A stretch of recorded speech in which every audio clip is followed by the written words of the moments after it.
Welcome to Braunhaven. We will be picking up where we left off 2 weeks ago. We were off last week due to the plague moving through our ranks, uh, which we find funny because we play online, yet everybody got sick, so we still caught it no matter what. But I think everybody's feeling much better this week, so we are back. Where we left off, these guys had gone into Karazug and took on the orcs. Karazug was not at full strength. The orcs are off. The Rok-Skull Orks are off somewhere else, probably. I mean, nobody's confirmed this. Even I may not know. But they are off, probably doing mercenary work for the Empire, or raiding, and pillaging, or whatever. But they're not here. And so this battle went fairly easily, and we will be picking up with the orcs that are either not asleep or still alive. I'm gonna look around. Oh yeah, we got an orc up there. Up Jackson here. Okay. and Brian's characters need to roll initiative. Yes, Jackson and Dentry will need to roll initiative. And Mira. And Mira. I mean, yeah, Mira will need to roll initiative as well. Tree will go with wield the weapon that gives him last initiative, but multiple attacks and all that shit. Okay, so I'm gonna put you at initiative 1 because I think that would still put you before the zombies. And yeah, the Zombros are last. Yeah, Jackson can. And then Jackson and Mira are 3 and 2. Okay.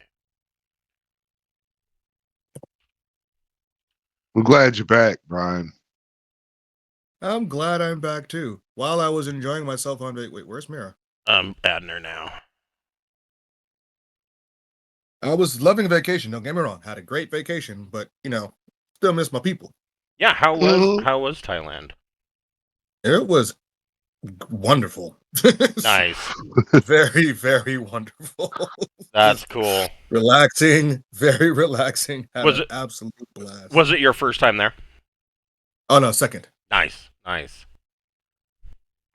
So you kind of knew what to expect and where to go and what to avoid. Nice. Pretty much, yeah. Very cool. I just had a good time with it. And you were there for a martial arts tournament? Oh no, my brother's a professional disc golfer. Oh. So we were there for his tournament. Nice. Oh, hell yeah. I didn't even know that they had disc golf tournaments in Thailand. Oh, that's pretty big. He's professional, like travels the world playing disc golf. Mm-hmm. Wow. That's pretty cool.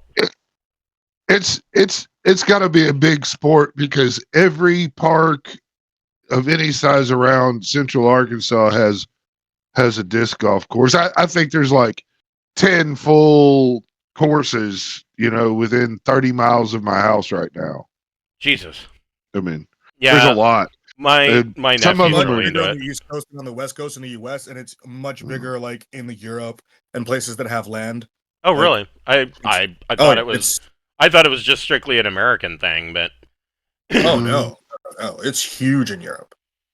I wonder if all the hippie stoners play it in Europe like they do around here. Right.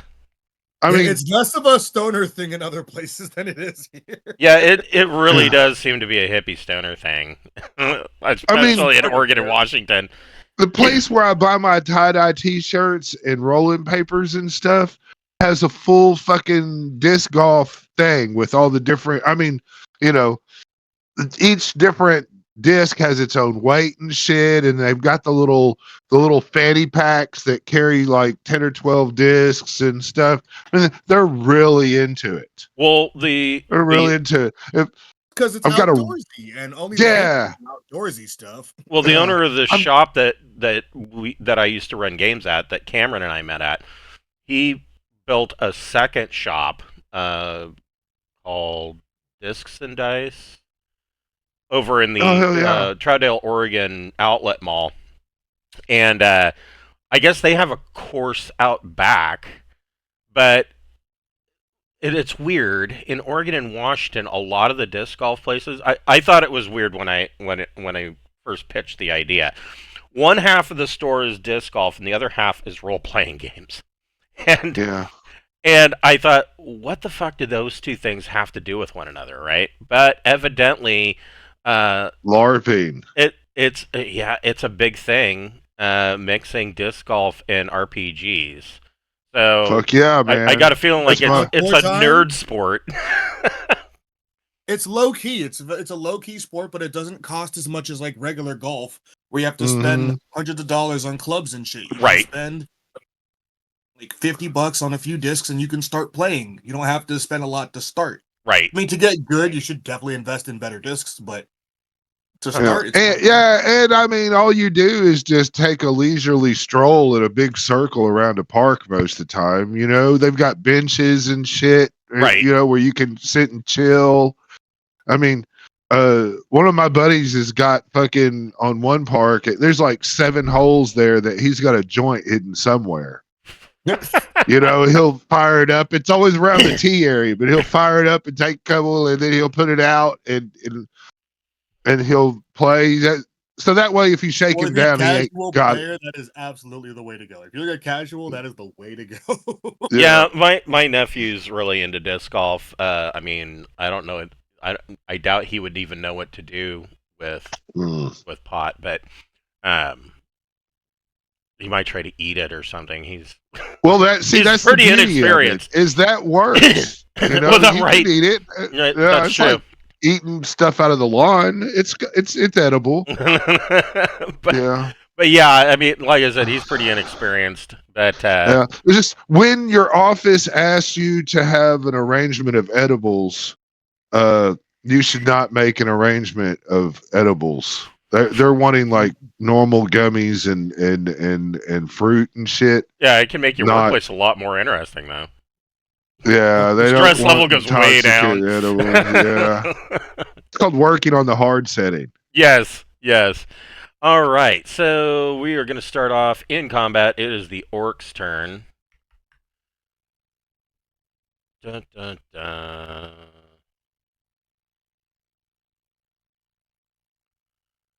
Welcome back, Brian. This guy's going to Yay. swing on Dentry. Please do.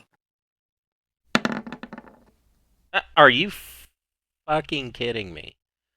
So yeah, he brought that. he overswings, and Dentry gets a free attack at +2. Is that separate from the one that I would get with Avenger? Yes. Oh, sweet. So you get 2 attacks. Okay. The first one's at +2. All right. So we'll go Avenger, and then we'll just add a 2 to this roll. Oof. 12 14. does not. Oh, 14 does hit. How much damage? Oh, way more than he can take. That you just deftly swing and cut off the orc's head. These two are. He told you the Avenger was a good idea. This orc over here is going to. Let's see. Also go for Dentry. 55 feet. My thing here. Shooting for Laura. Fuck that dude. Yep, he's going to shoot at Allura. So he's at medium range, no bonus, but he's going to do it. Some of them hidden. A 15. My armor thing says 15. Or actually, wait. 16 because the bracers are on. Oh, you have a 16 armor class. So he misses. You you pull a Wonder Woman and deflect his arrow. This guy up here is going to take a pot shot at Borman at a -1 because Borman has some cover. Oh, well, I guess that doesn't matter. He hits with a nat 20. Borman's going to take 6 points of damage. All right. All right. That looks like that is all of the surviving orcs. You've got All the damn zombies. the scimitar dude or whatever. The smasher. Yeah, Gruul's Dwarf Smasher has his own initiative. Okay. Well, then I'm going to shut up. Goodman How about Anvil that? Fist. Goodman's standing right there in front of Orc Smasher guy. Yeah, he's engaged And, with Dwarf Smasher. Yeah. And this guy gets on him +8. So my home group this last Sunday converted their characters over. Is it 15? Let me double check that. 15 does hit. Oh, I've got another +3 on top of that. So anyway, yeah. This is +3, 5 points of damage. Ouch. Gruul needs to make a morale check. And fails. He is going to be disengaging. So, anyways, I was saying my home group converted their characters. They are just now heading up into the Skelos Mountains. They are searching for the looped scepter, which you guys did a while ago. But they converted their characters over to Castles and Crusades so fast, like amazingly quick. The one character, it took us maybe 30 to 40 minutes to convert 5 characters, and most of that time was converting the one player because he's playing a leprechaun bard. And so the character generator, of course, leprechaun isn't a core race, so we had to do it by hand. But yeah, really fast to do. And the new rules, there's not a whole lot of new rules, but it's more of a refinement of the game that we're already playing, like right now. It came out excellent. Those refined rules really chef's kiss. It really did a great job with the game. Borman, what are you doing? I'm going to use my movement. Okay. To looks like I can get right there, which I will do. Yeah, that removes any. That would remove any negatives that you would have. Well, he is in the tower, so you'd be at a -1 to hit him. He's got some cover. That's fine. And I'm gonna throw my hand axe at him. All right. What I want to do. 5, and then I'm using dexterity, I guess. Yes, so it would be your dex. So, It is a ranged attack. 9, and then I take a -1 due to being him with some sort of cover, I guess. Oh, 21 Is hits. 21? Yes, it does. All right. There we go. Ah. 4 points of damage. Just enough. You drop it into this orc's chest, and he tumbles to the ground out of the tower. Well, that's Okay. what the hell you. You what? Oh, yeah, man. I snuck across the battlefield and yanked their druid that was. Yeah, there was a druid shaman up there. Yeah. And we met. It ended quickly. Yeah, but not before That backstab was she did a call lightning and fucked up a bunch Oh, of yeah. people. She did some damage on people over there. Like 8d6 but, damage. It was brutal. Yeah, it was crazy. Laura. Everybody's smoldering over there. Yeah, there's smoke coming off the ground. Laura, what are you doing? Let me locate myself. Oh, I'm up in the tree. Yep, I'm you're up here dead. in the tree. Oh, with the dagger at the guy below me. So this guy's asleep. If you throw a... Well, I mean... Oh, like, yeah. yeah, I mean, That's right. it'll wake him up if you don't kill him outright. Unless you go down and just cut his throat. Yeah, I'll just cut his throat. I'll just kill that guy. Okay. Just off. Alright. So you go down, you slice an orc throat. Jackson, what are you doing? What's with these zombies? Those Malachi are- summoned them. Yeah, okay. those are my zombie bros. Oh, okay. Then close as bad as this. Is he covered or he's got a mask? So is he like partial cover? This guy here, he is Yeah. asleep. You can run up to him and coup de grace him, instantly killing him.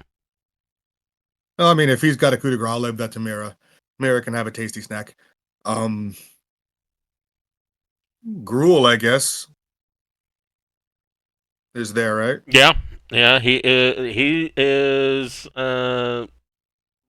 fucked up and ready to run. There'll be no running for you. I ran around to this backside, Okay. and I don't know how let's see what Goodman's going to feel about this, but am I stealing Goodman's kill? Goodman doesn't care. He's just been talking shit to them like they're incompetent as he just walks around the battlefield. They're fucking orcs. Fair. Oops, wrong. that is a I think hit. that's enough. Oh yeah. Oh, you want to take that damage roll that I rolled already for 8? Sure, we can do that. And that puts down Gruel. So Jackson comes up behind Gruel and just slices and opens up his back, and Gruel falls dead. What's Mira doing? Mira will take that coup de grace. Okay. So get rid of that guy. Nom, nom, nom. I think that is all. No, Oh, there's one in the one, tower. One more orc up in the tower. Mavis, what do you want to do? Let's see. I guess that works. I feel stupid. He is up here. Oh, way up there. Okay. Yeah, I feel you. I was like, where is everything on this battlefield? Yeah. You know, we set the whole village off at once, and that's what we did. They tried stealthing, and that didn't work out. Yeah. What? we'll do a guiding bolt. Okay.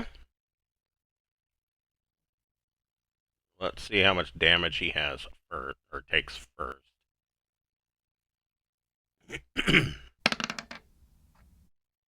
For 5. Well, it doesn't matter if he makes or loses his saving throw because he is blasted up in the tower. So first of all, I'm going to clean this up.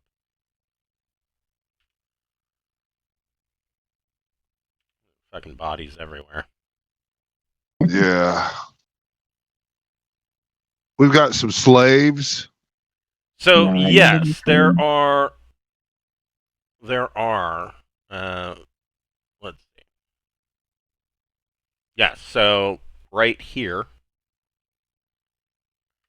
is a slave pen. There are let's see. There were 10.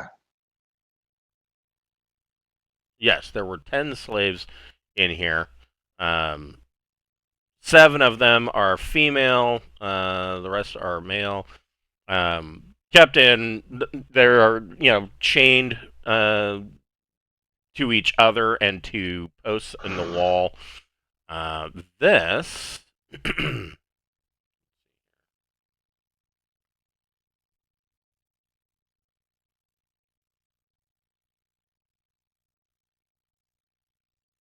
This here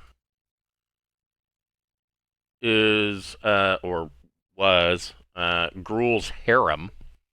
There are heavy furs on the hanging around the interior walls and on the floor, and there are 3 of these connected tents with fur-covered beds that are on large pallets that are consisting of hide mattresses stuffed with dried grass and then covered with furs. And there is also a nursery in here that the orcs and half-orcs are kept in this nursery. Basically, it's a muddy pen on the floor. And then the last, this here, number 7, this is essentially a trade market. The orcs of Kurazug have this set up. So the Rok-Skull Ork Tribes are actually several different orc tribes that have been brought together or were brought together by Gruul, Dwarf Smasher. And the different tribes trade amongst themselves. Orcs and goblins would trade amongst themselves. Slave trading. There are what Dentry would laugh at. Blacksmiths and armorers. And there are leather workers in here. There's tanned hides and whatnot. All of, orc quality. And then this, number 10, was Chief Gruul's court. The huts are made of a or the area around it is made of mud and marsh. The huts are made of timber, bone, and tanned hide, and there are furs and banners of the Rok-Skull Ork Tribe that hang, on posts around it. It does have vented roofs for chimneys. There's a number of little campfires that are kept in here. And in here... I already... You already looted it, didn't you? That's right. You already looted his court. So, the last place, and this was really where you are heading to, is here. And that is the entrance to the Khoutoum Mines. So the Khoutoum Mines, for Dentry and Jackson's sake, way back, a group of, let's see, let me get this right. So almost 500 years ago, four dwarven brothers and their wives set out from Zlatoheim with the goal of forging a new dwarven citadel, and they came all the way to the, I guess, the western coast of the Great River, and they found a vein of basically gold, silver, and electrum, and they founded what became known as the Khoutoum Mine. And that went on for quite some time. They gained some other dwarves came, and it became the initial what was initially the mine. As they dug deeper, the first parts of the mine became the Dwarven Halls of Khoutoum. And they had a population of about 175 dwarves. It is pretty well known that ended poorly for them when a horde of goblins and a cadre of hobgoblins spilled up out of the deep mines from the underworld and basically besieged the Dwarven Halls of Khoutoum. And that siege, nobody knows how long it lasted. It is assumed that it lasted quite some time. But the end result was that every dwarf was put down to the blade. Let me get you guys together just in case I need to do a copy paste.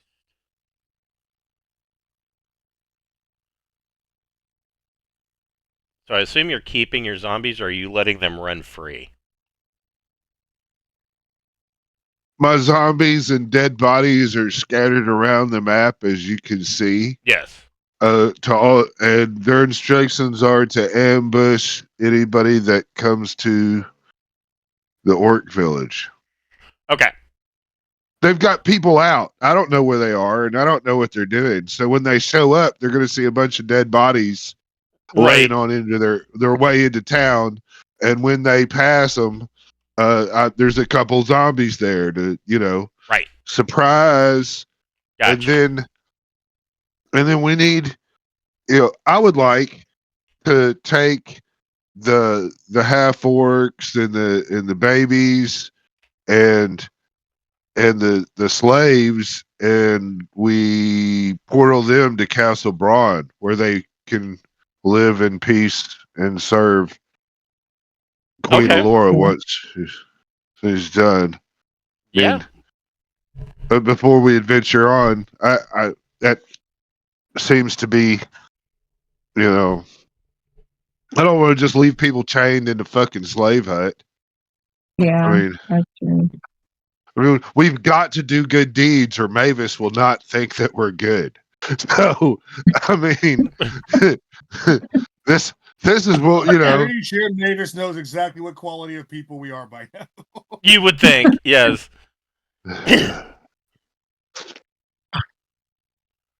Well, and yeah, having read the new books, they go into a lot more detail, and so even a lawful good cleric, I don't know that that Mavis would have too much of a problem with some of the things that have happened. She's not a paladin. Paladins would probably get butthurt over it, but Mavis being a cleric, so clerics are kind of the militant arm of the church. So you could twist that any way.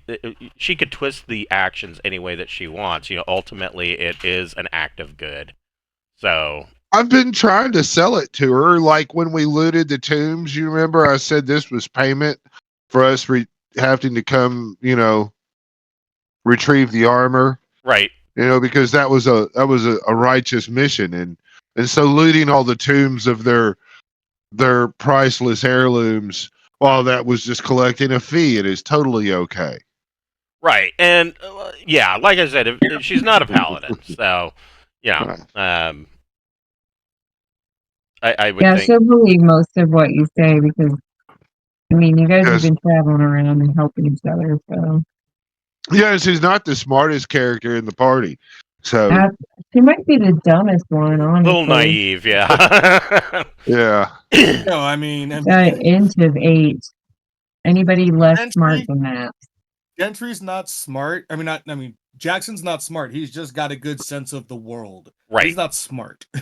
Right. Jackson's pretty dumb. Hell yeah.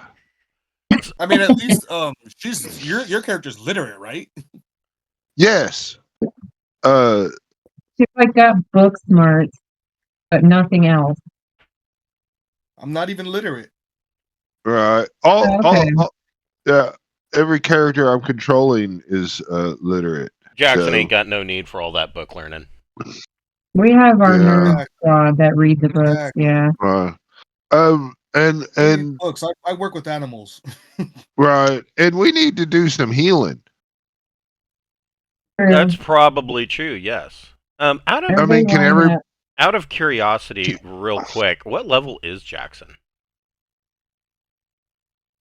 Jackson. Shit, I didn't even open up his character sheet. I've just been going off of what I know him. Oh gosh, I'm pretty sure he's Jackson is a level 7 ranger. He is so close to level 8. Yeah. But we're gonna get him when we fucking raid these mines. Well, The so only- close. The only reason why I Probably another asked, 10,000. the only Grab a reason I pencil. asked is that so at level 8 he gets his first level spell.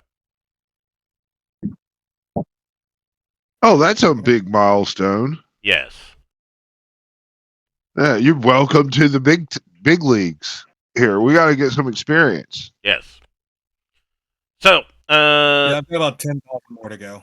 yeah, not to worry, that is coming. So, yeah, you guys use the mirror, and and take the orc or half orc babies, the slaves, and the human harem girl slaves, and send them back to Castle Braun. Now some of the babies in the nursery are actual just orcs; they're not half orcs. So it might be difficult to tell the difference at that age. Are you sending all the babies, or? I mean, I I think we should take them all, Okay. and the ones that choose a path that is not in line with what we want, well, they become examples, and the ones that do kind of do what we like and live how we like to live, well, they are the ones that accept the example that we set for them. When, You're going our with, orcs and you're going nurture over nature kind of situation. yeah, I mean, just because they're orcs don't mean to hate. I mean, I don't think anybody particularly thinks they're flawed at the DNA level. I mean, Oh, but they and are. if it turns out, if they turns out that they are, then I mean, when they're young squires, we put them on the front line, and the problem takes care of itself, and they help us. So Jackson would probably know this, as would Goodman. Goodman would think that this is an idiotic idea. And Jackson would know this. So the nature of orcs, just Is bad. looking at this nursery, even as babies, it's basically a survival of the fittest kind of situation. When it comes to feeding time, the babies will actually try to kill one another in order to get to the food. And so So out let's of kill them. Sharks do that in utero. They fight over stuff. right, and so Yeah. like It's at crazy. if you've got say 5 baby orcs and like one half orc, the half orc's probably going to be picked on the most first, and then the rest of the orcs will kill each other until there's one or two Well, that may have risen to the top and killed the most of their litter mates. yeah. If that's the case, then I mean, we can kill them. I mean, or you could just leave them. I mean, either way, they're not worth any It's XP. There is another option. Well, no, I mean, okay. All right, so we just leave them, right? And so they starve to death and wither away a slow death, or we Other bash and coming back. Oh, right, Which you're gonna kill the other Goodman would be like, that sounds great to me. Like, yeah. So he's like, fuck orcs and goblins. that's probably Goodman is like, well, if you don't mind, I'm just gonna paint this hammer a little bit. It needs some coloring and they're we're just doing them a favor here, and since nobody a good orc is a dead orc kind of situation. Yeah, if that's I mean, if there's no chance of them being cool, then fuck it. I mean, the half orcs are a different situation, and Dentry is an example of that. But and Peppermint, yes, are examples of that. The outstanding lady of the night. An orc prostitute. Oof. Yeah, we shouldn't kill them. They might grow up to be prostitutes. No, I'm just kidding. Mama, don't let your orc babies grow up to be prostitutes. Are we going to continue on into the mines of Moria? I mean, or whatever. And so the one thing that you do know about Khoutoum is that, at least on paper, so the mine or the Khoutoum mine, since the hobgoblins and goblins slaughtered the orcs many years ago, has been under goblin control, and it is currently ruled by a goblin. Is he a goblin? Let's see. I think he's a goblin. Goblin, hobgoblin, whatever. Yes, he Fuck is him. he is known as the Goblin King, named King Ryrk, and at least on paper, Ryrk has decreed that all are welcome in Khoutoum. The reality of this, of course, is that usually only the most depraved of criminals from the surface world actually would do any business here. Crime is rife. and murder is pretty much simply ignored. Slaves, stolen goods, valuables from the surface world are traded, as are similar items from the cultures of the underworld. Entering Khoutoum, willingly or not, is often a last stop before a short life of hardship, pain, and death. So, but King Rurik says everybody's welcome here. They'll conduct trade with anybody, which is one of the reasons why the Rok-Skull Ork Tribes decided to set up camp here, is because they have an easy fence for all of their stolen goods. Did I get a roll for Borman and Girdman and Malachi to touch the healing stick? Oh yeah. Can I get three? You guys want three stick touches? Throw some healing around. Yes, please. Everybody that needs to stick, go ahead. It's a D6 plus 1, right? Remember, the healing stick is a suppository probe. The way I used it is. 3 takes care of Malachi. And what is this? This is 5 on Borman.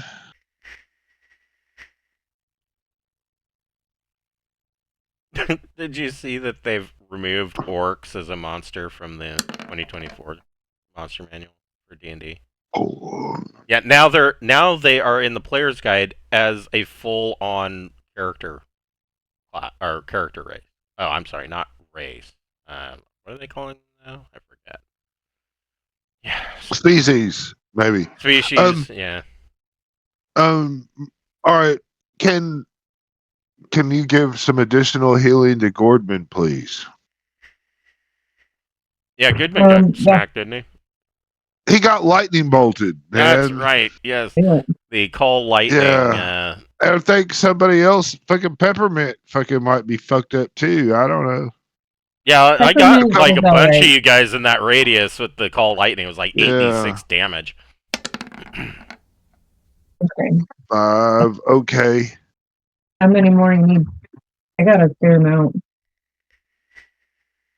Right. But I'm at half life now with just 20.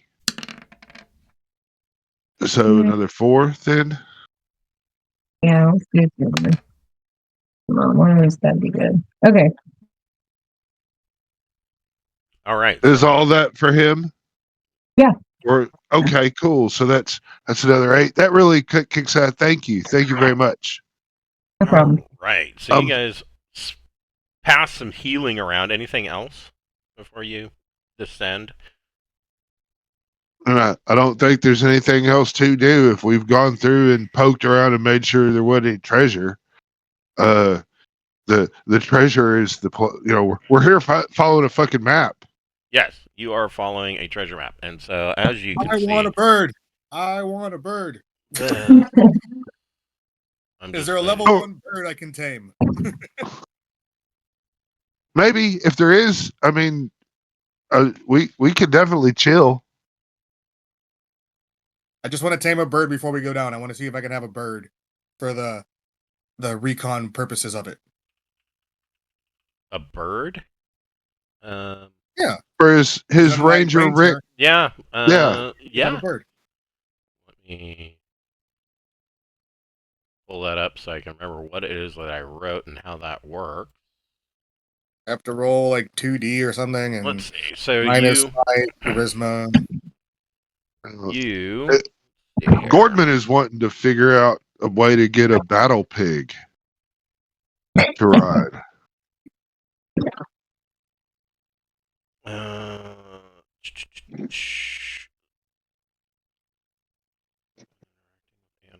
So first, I mean, you'll need to. I don't know. This was just a big battle. Go ahead and roll a d6 to let's see if there is a bird around. Mostly, birds are gonna leave after a big battle. A 2. That's true. A The 2 lightning probably scared Yeah, them away. the lightning alone was going to get them to flee. So a 2. No, there's no birds around. Okay. I mean, if we waited Try long again enough, another day. right? When we come up, I bet there'll be birds eating on the dead orcs. Possibly. Some crows or ravens or some shit. Yeah. Vultures. So much A pet vulture would be badass. the goblins, obviously, being scavenger type creatures that they are, didn't change what the dwarves had built for the dwarf stronghold, the dwarf citadel. And so this path that you're coming down is made of packed quartz gravel, and you descend to down this path underground about a half a mile. And you can see that there are, or at least Goodman can tell, there are pick marks on the walls of the cavern showing where this was mined out. Um,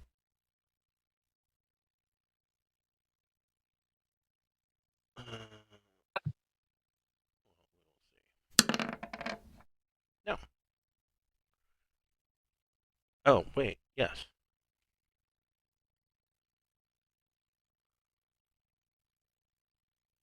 Everybody roll a d6. Every character, every person. Every character. On Borman, who got the 1? Borman. Okay. Okay, let me do Borman first. Borman. I gotta see.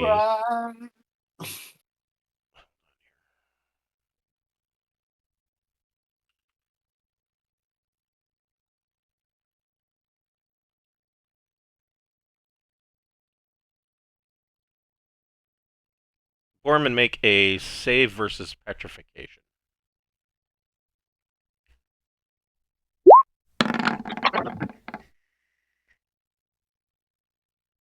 You want to roll high. Yeah, I'm good. Okay, so Borman, you step out of the way as some blocks fall from the ceiling, which is good because they would have hurt you. Um, Cameron, which of your 2 characters got 1s? Mavis and Alora. So Mavis.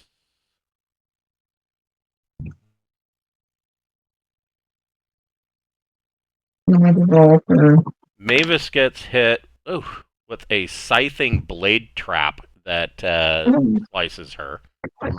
And other one.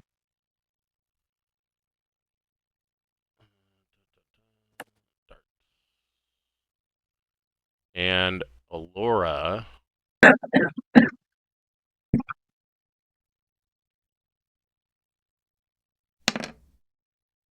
4 of them.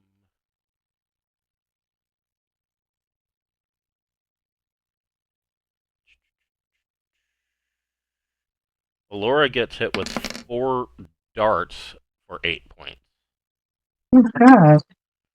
What's that? What? Didn't get that. You basically got all of these traps. So the goblins have set up traps along this this half-mile long trek down to the front doors. But at the end, you see these large gates, and the gates are, you're underground, but so it's not completely dark. There are like phosphorescent lichen and mosses that are clinging to the walls and ceiling. And so there is a faint, very faint glow down here. But you come to these large gates. They are. You can tell everything is of dwarven construction. 20 foot. No, we're just we're just gonna go in here and eradicate these fucking goblins, right? Just we're not gonna fuck around with them, right? That's the understanding, right? Or are we gonna try to, sing and dance and drink with them until they stab us in the back? So checking your treasure map. Your treasure map shows. I'll put an X marks the spot. Red.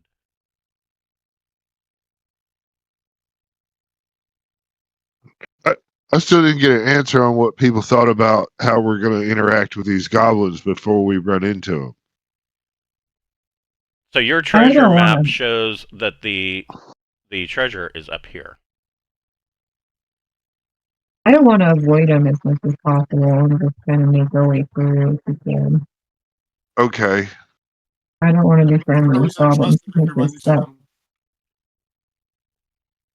What, Sorry, Jackson? what was that? I see no reason to trust them should we run into them. Okay, then. So we're not going to go looking for them, but when the ones that cross our path will meet their maker. So Okay. there we go. And so This is their turf, right?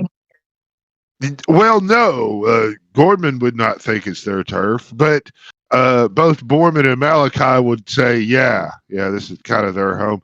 But,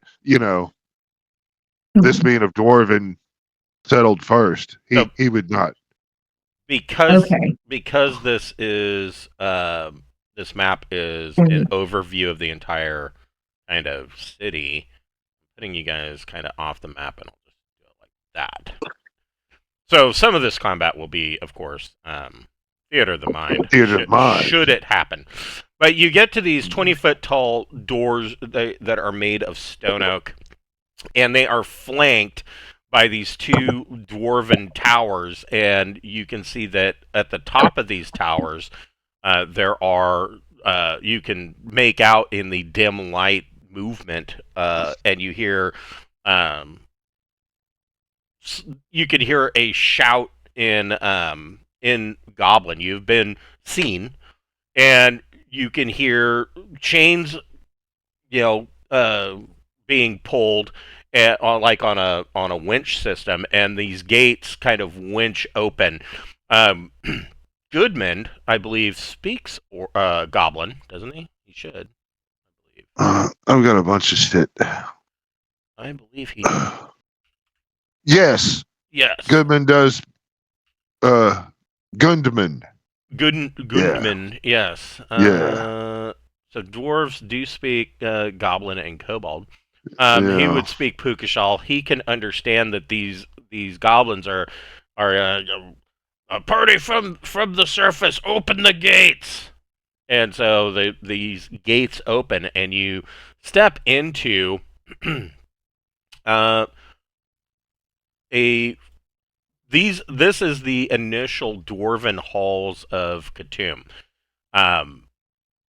You see that very far to the northeast there are small there are small fires and whatnot that are lit. So there is very dim light, lots of shadows, but you can tell that to the northeast there is another set of 20-foot tall stone oak doors, and then there are these doors that lead off to other areas of the halls of Khoutoum.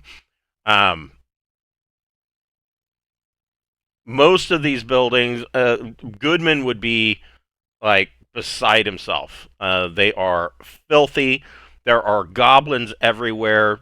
Most of these buildings are overcrowded. But there is an inn right here. And the sign is still out front that is called Boulder Helm's Cracked Tankard. And there is a small forge here.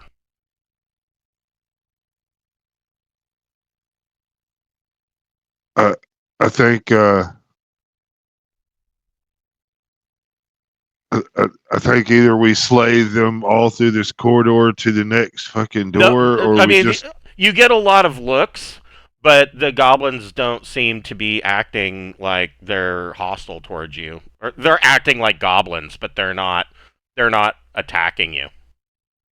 Then I guess let's just walk right to the town and try to go out the other door and see how that works out. But I mean, I sure would like to loot area number 8 before this is all said and done. We can do it on the way out. We can do it now. I'm fine either way, but if they have a big, yeah, all right, yeah. So we're just gonna try to walk straight through the town and go right out the other side. Okay. I've gotten rocks before on these treasure maps, so I want to make sure we get the treasure before we go anywhere else. Yeah. Excuse me.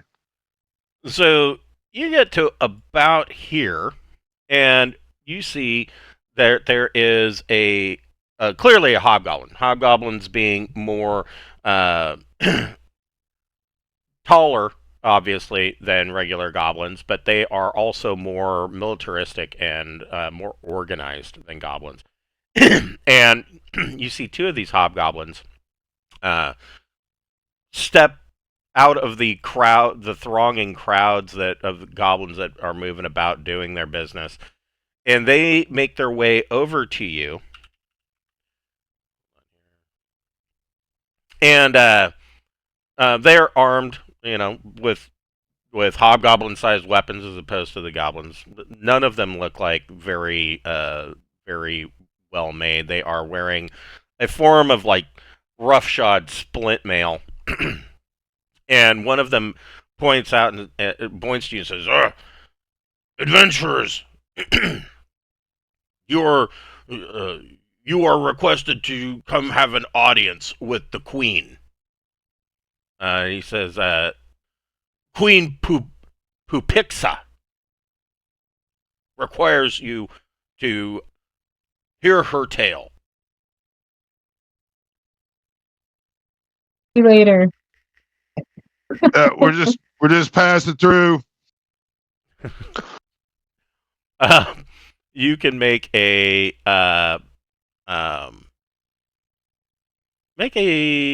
charisma check. You want to roll under your charisma. I want to roll under my Gordman has to do this. Well, whoever's saying maybe later. Oh well, I hope Alora is saying that. I'm rolling Gordman's under? got a. Yeah, you want to roll under. You can subtract your bonus, or you can subtract your bonus from the roll. I rolled a 2, so I did pretty good one. So Alora's like, nope, maybe later. And these two hobgoblins are like, they kind of turn to one another and they're like, and they're like, okay, we'll wait here until you come back. You do that. I can't believe that worked. All right. So getting to these doors here, again, very similar to the entrance to the Dwarven halls. These two gates, but this time the gates don't close, and yelling down from the top tower, you hear in Goblin calls out, and again Goodman would know about this or would understand them. What business do you have in the deep mines? I guess Goodman has to respond, and so this is going to go south, guys. I would think because my charisma sucks. Well, let me see. What about Gentry and Peppermint? They speak Orc. They speak the Orc dialect of Pugashal. I mean, it's very similar, but there are some subtle nuances. You can pick out a word here and there, but Goodman would definitely understand them. Yeah. Goodman would say, our business is of our own. Open the gate. or we'll open it for ye. That's right. Oof.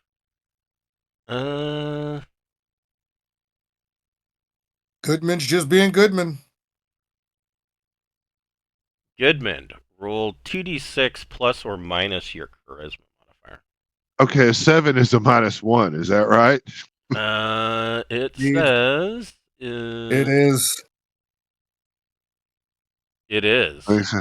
Yeah. Well, I know So it there is. you go. My character has 7. Yeah. I got a 6. So they kind of chat amongst themselves. You hear these whispers from up above in Goblin. They.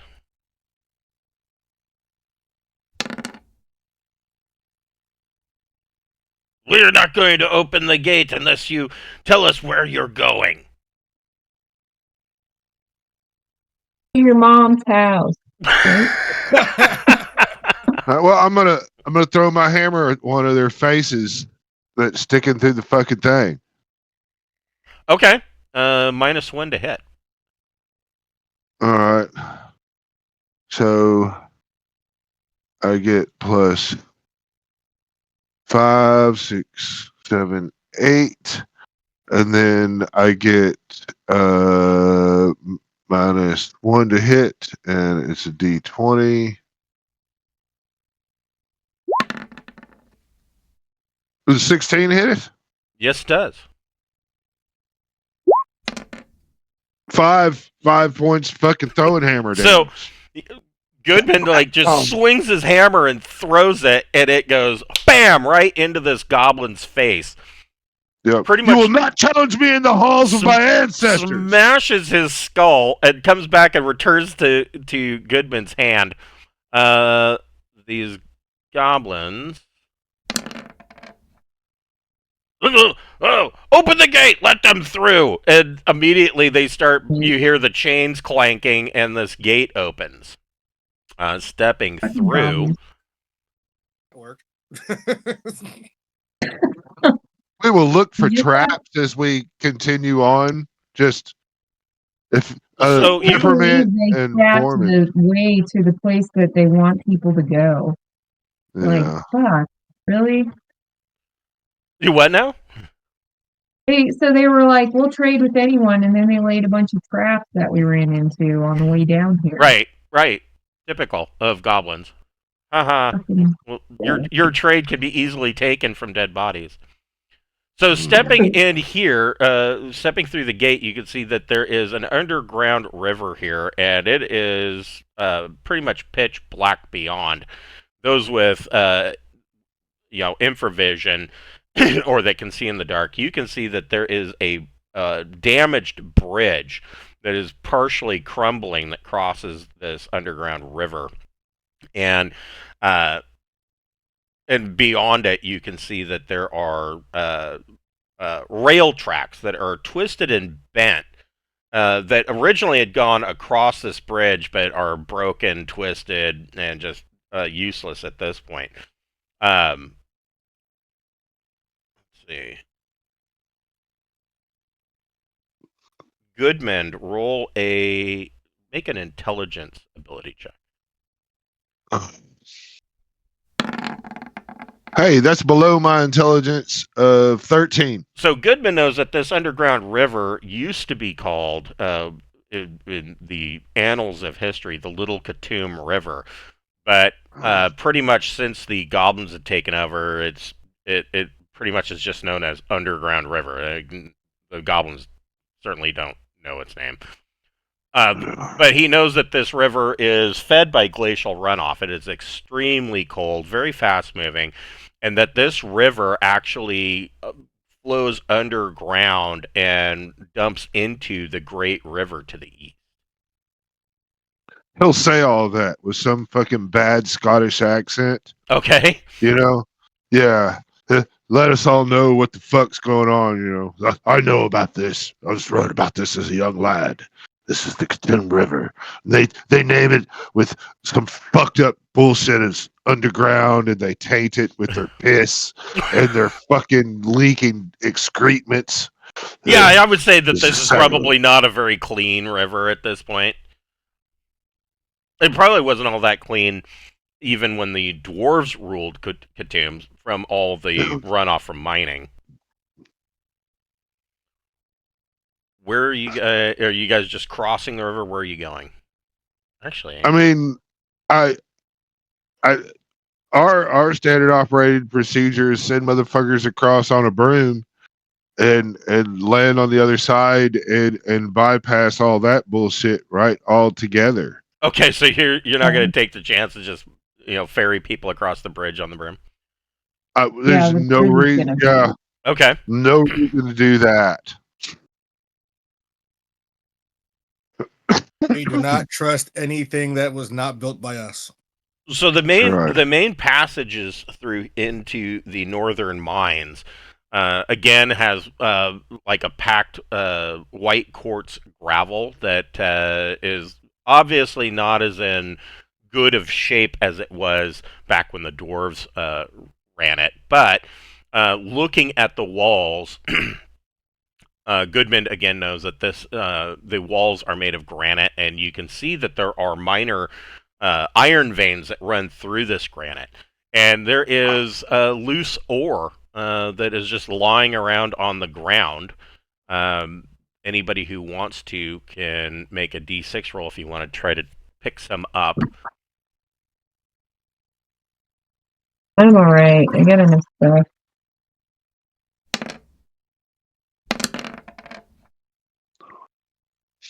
Neither of my characters would really care about loose ore. So from I don't know. I mean, Dentry's a blacksmith, isn't he? Shit. Not necessarily worried about picking it up, but I mean, if it's just iron ore, then fuck it. But I mean, if it's valuable, I mean, I do have some ore high in the quality? back. So Does it look decent quality? who got the twos? Borman and Gordman.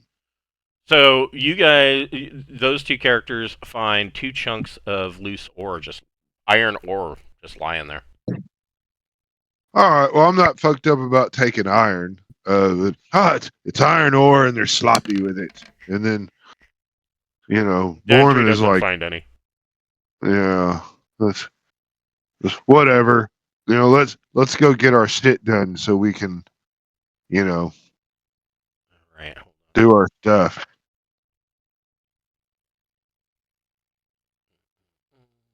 I mean, it'd be good to have this mine open up again and everything, and you know, um, but I mean that we're not really here to establish the mine. We're here to go get all this treasure.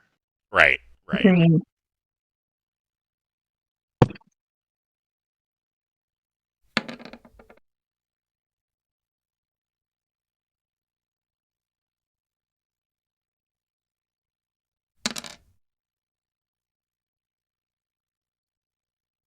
And we are looking for traps. I mean, we have two good trap spotters in the party. So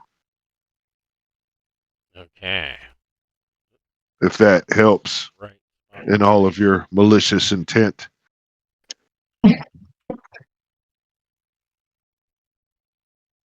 You say that like he wants to kill us or something.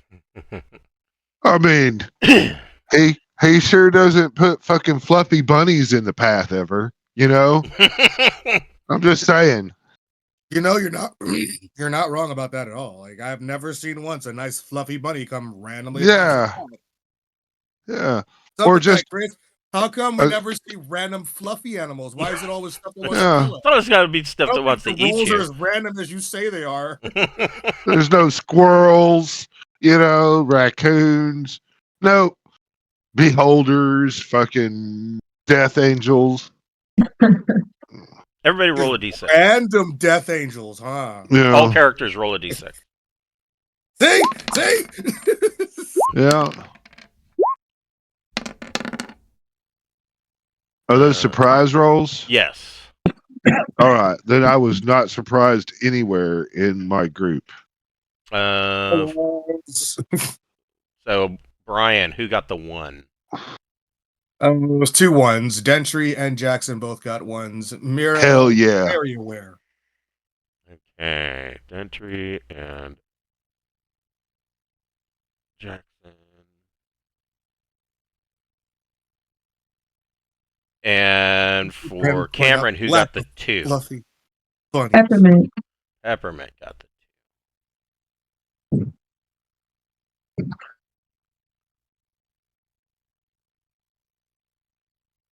So, like I said, this will be, and this is not the creature, but this Oh, it's a big centipede, but it's not the creature. I get it. it's close.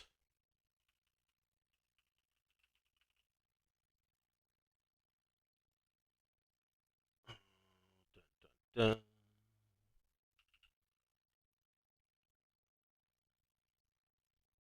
You guys, well, everybody except for Peppermint, Dentry, and Jackson spot up ahead. There are a number of large insects crawling through these caverns, and this isn't really a insect. I think you guys have fought one of these once before, but you guys spot a disenchanter. So disenchanters, when you have encountered them before, they. Oh, I guess he needs to also. He is also surprised, which is good for you. But they can detect magic items up to 60 feet, and you know that when they attack, they are attacking the most powerful magic item, trying to gobble up its energy, and if it is hit, it will be drained of magic. Everybody roll initiative. They took the magic off of one of my spears. Yeah. Too bad it wasn't that cursed one. Right? Why do we never run into things when they're useful? I mean, how would that work? Like, it hits the cursed spear, and suddenly Gentry's like, "Oh, what was I thinking? This spear is garbage." Just throw it down the ground. I don't. How would that work? Right.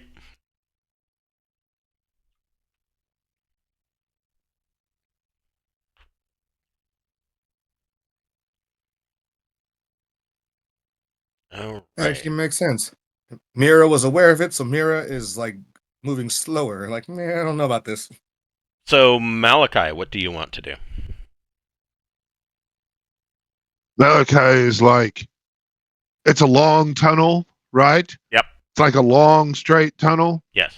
and in the middle is a bunch of these fucking, or is it just one It's disenchanter? just one.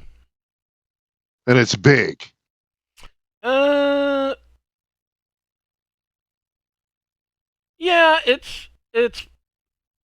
Yeah, it's probably about medium size, so it's about the same size as you guys. It's pale blue, partially transparent.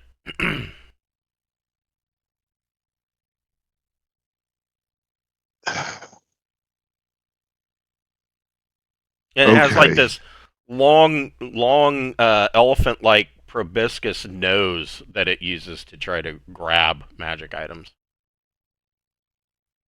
I'm just not gonna fuck around. It needs to save versus save versus wands for half of this fucking 66 lightning bolt. you're not fucking around. Okay. So Fucking with magic items and stuff? yeah, I Fuck see what you, your point is. man. Yeah, 20. And it does not save. So it takes 20 points of lightning damage. Okay. You blast this thing. It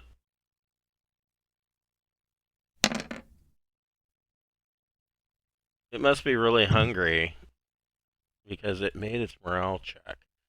Fucking Peppermint still lived. is surprised. What's Alora doing?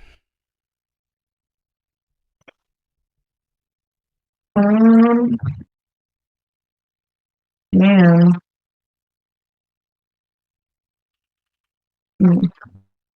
It if you hit it with magic items, does it hurt the magic items, or is it only when it does its thing where it runs up on you? Only when it makes an attack. Okay. Oh, okay. Well, then I'll do what I usually do. Throw the dagger at it.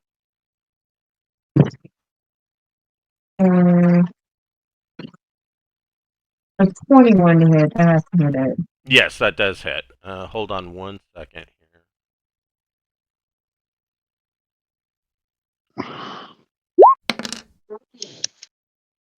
Dang. Nice.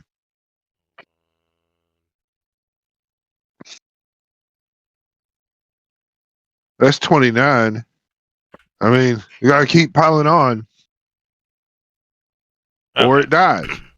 So, what was it that Alora did? I threw a dagger. Okay.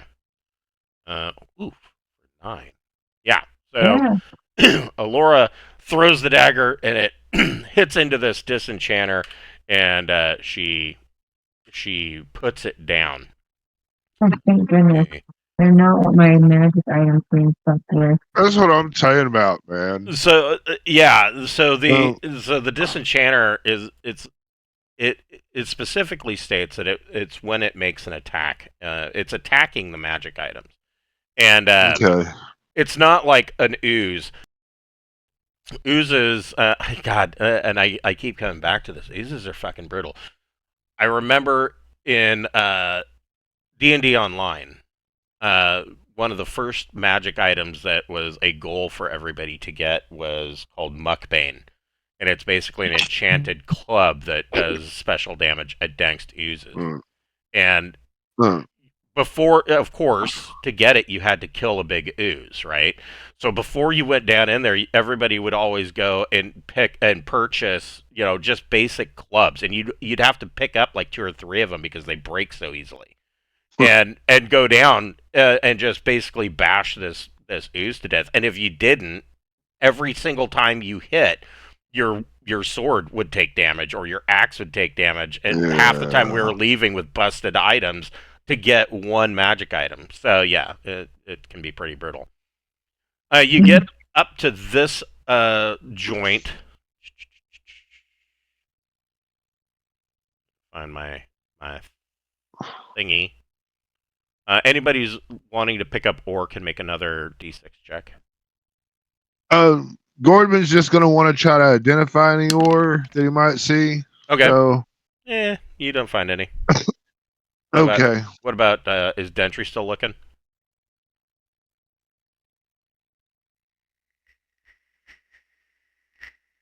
He might be muted. He might be.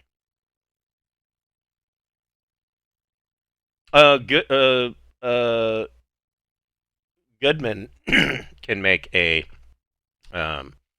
D6 roll as well. That's 3. But that was the one that got the 5. He finds a vein of gold in the wall that could be mined out. There's a vein of gold here. There's still goodness, and we'll need to see if we can, if we pass by any dwarven strongholds, we might want to assist them into liberating this from the walls. Yeah. We have a lot of gold already. I'm comfortable with the amount of gold. Can you ever have too much gold? Well, I wouldn't say about us mining this, but I mean, if we're going back through the fucking Skullless Mountains and all that shit,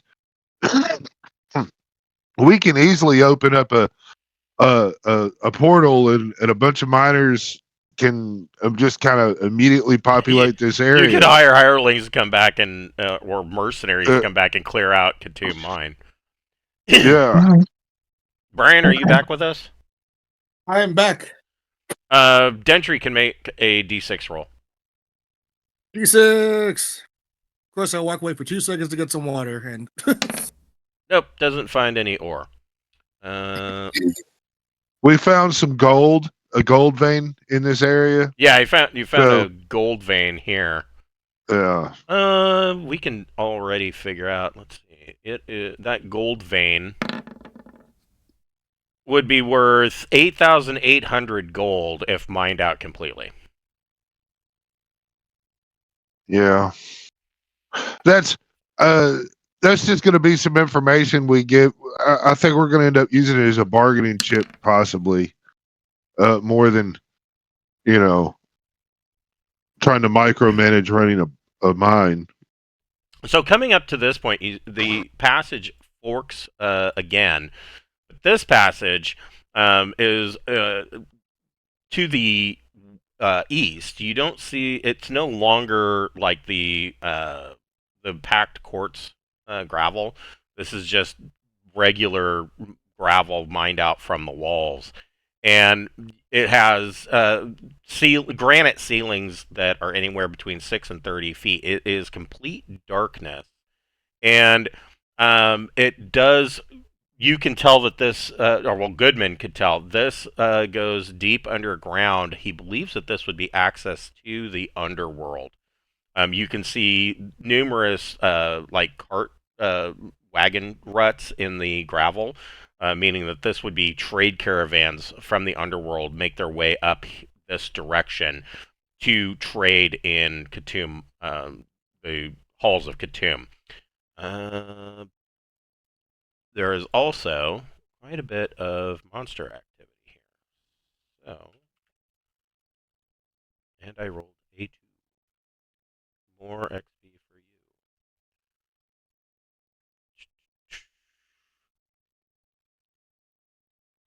you. One and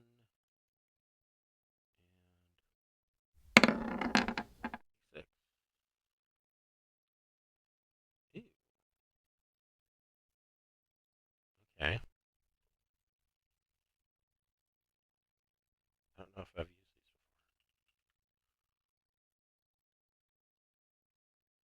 before. Oh, I love these. I mean, you probably.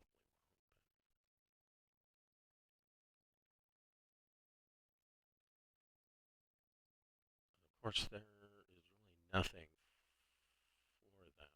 for them.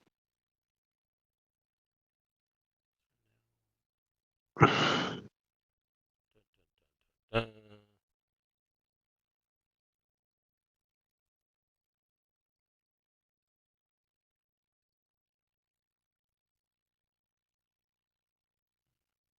That'll work.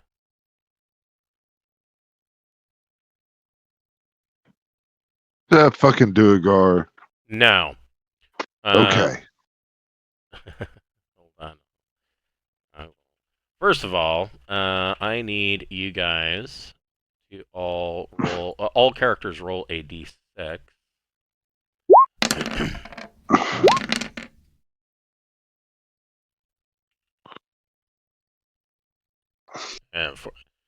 So let's see here.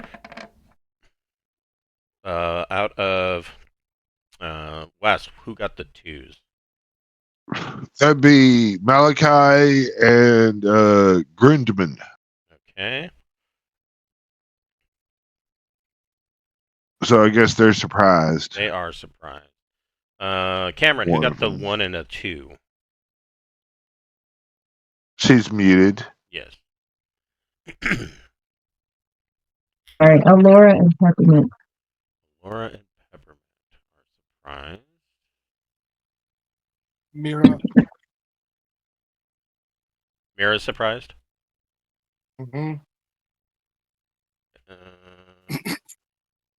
Okay. Wow, that's half. Unless her bond with Jackson makes her not surprised. No. I need to. Dum. You gotta try, you gotta try these things, if you don't ask.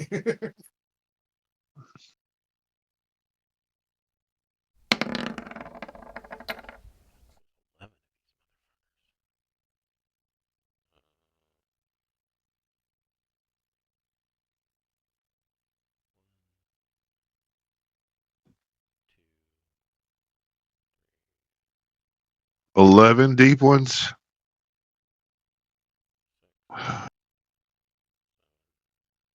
8. 10. That way I can try. That way I can track their hit points. Should that be necessary? So, coming up from this this path down into the underworld, you see deep ones, and they are what deep ones are. Read you their description. They are scaly, fish-headed amphibious humanoids with long, webbed fingers and toes. They at one time dwelt in coastal regions, but they now are only encountered in the deep caverns of the underworld and around subterranean areas. They are murlocs, and so they. What is their reaction? Let's find out.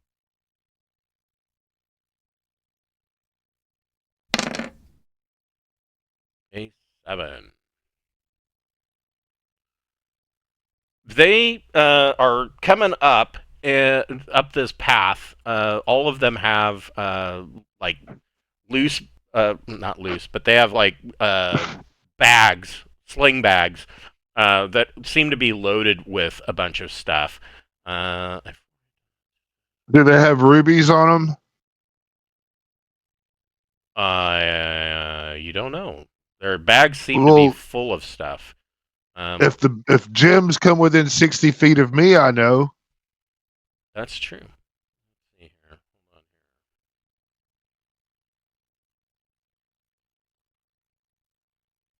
on here. So this guy actually is bigger. I love my gem sense. He is the leader, and he will get his own finish. And then it says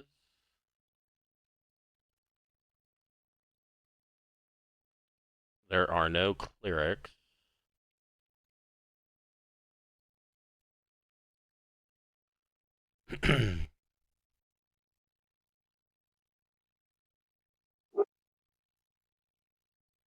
So they kind of slow down and are staring at you guys. Do they have gems on them? That's a good question. They do have some gems on them. What are you guys? So you guys can roll initiative. I mean, okay. they kind of stop and are uncertain what to do at this point. Or, I mean, you can roll initiative and attack, or you can move on. Of course, Borman is like, they have gems, I want gems. Because your armor is, like, compelling you to want gems. I guess it'll come down to whether or not Borman goes first.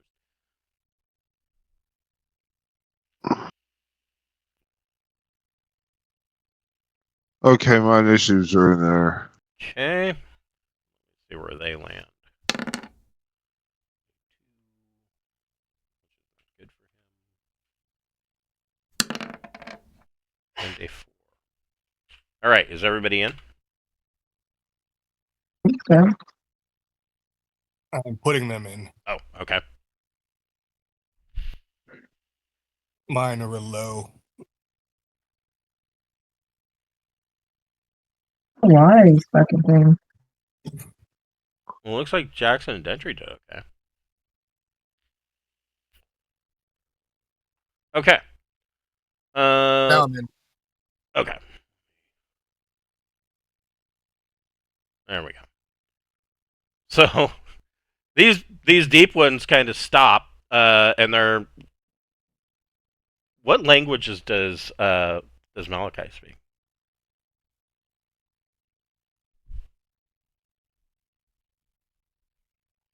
Here we go. Dark speech, Elvish, and Common. Okay. So you can't understand what these guys. Does anybody speak Deep Common?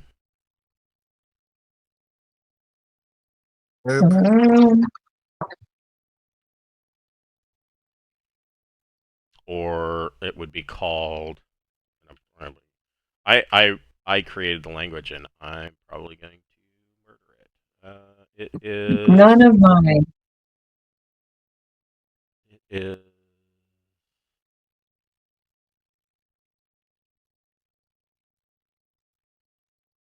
Are they kind of gathered together? Pretty much. I mean, this isn't a very wide passage. So like a 20-foot radius would pretty much really nail all their dicks to the dirt. Pretty much, yeah. And I'm going first. And a Kendall would be deep common. Well, you know, What does Malachi want to do? Malachi will reach his hand forward and say, "Heck out us this soul lightning."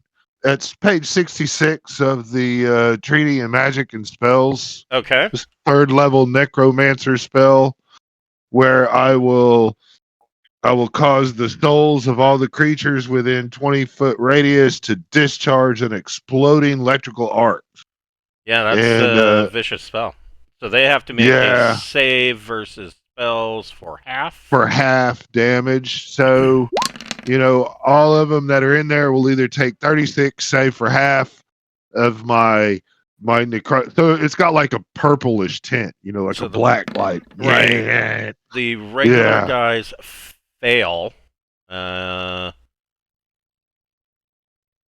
Jesus. Okay. And that is a 20-foot radius? Yeah. Yeah. So, I mean, I'm would- hoping that's 40 foot of Yeah, that would get all of them. Love 'em. I'll figure out about the leader here in just a moment. The leader, I need to look. What is his save? It's like, what the fuck did we do to you? Right. Let's see. 5. So he needs to get a 14 or better.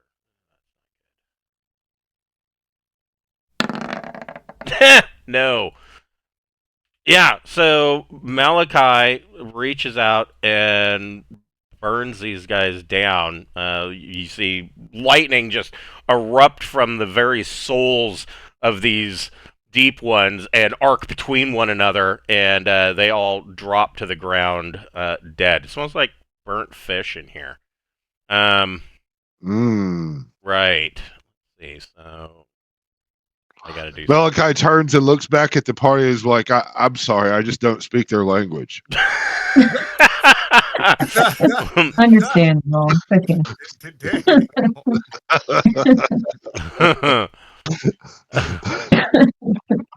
Speak common. Yeah. Speak English, god damn it. And then this guy. They got gems on them. We know that. Yes, they do. Those did not cook. So that's good. Yeah. That's what Borman whispered at the very beginning, you know. They've got gems on them. And then Malachi was like, oh, shit, gems. Oh, I'm afraid of gems. All right, Yeah. so let's see here. First of all, we know they have gems, so they have 4 gems worth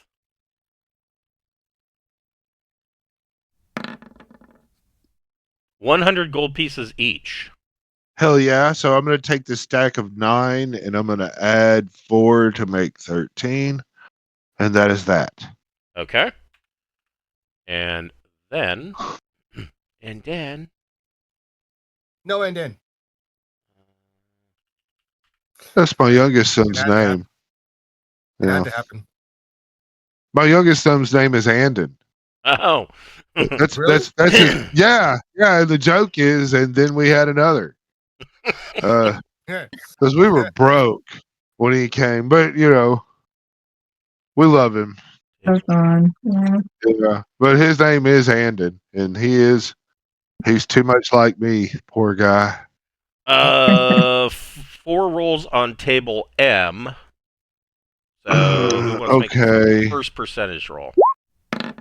I did the killing. I'll mess the first one up, and then we Yep. can go around. Second Yeah. roll. Okay, I'll do it. There you Ah, go. There you go. That's what you're Yeah. doing. That's what you're doing for the party. Hell yeah. You find 21 platinum pieces. Or, I'm sorry. Ooh, these guys were loaded. 2,100 platinum pieces. Dang. Ooh, that's some 2,100. experience. Yes. Yes.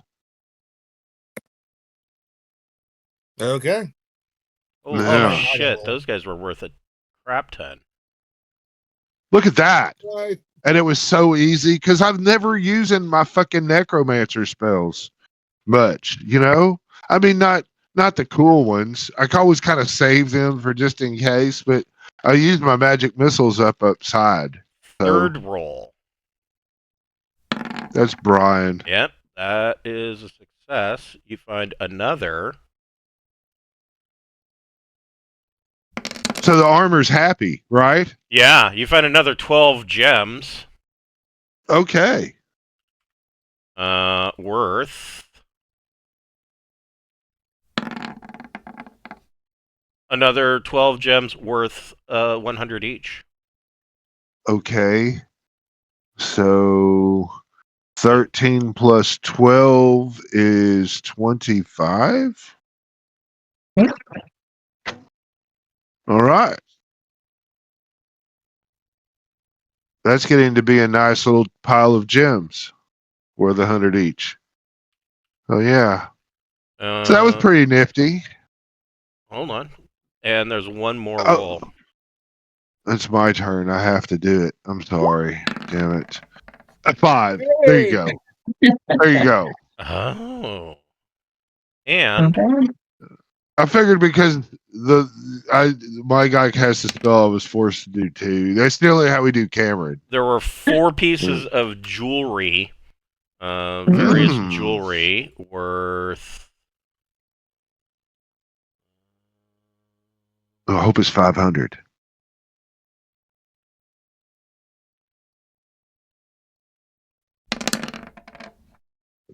$1,800 gold each. Oh, wow. So But- that's 5. But hold on. And they are undamaged. So another let's see.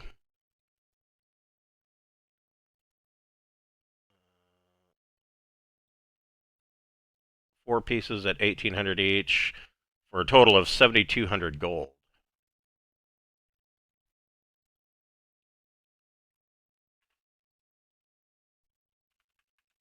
That's a fucking nice fucking chunk of fucking change there, buddy pal. Oh, but wait. And then And then?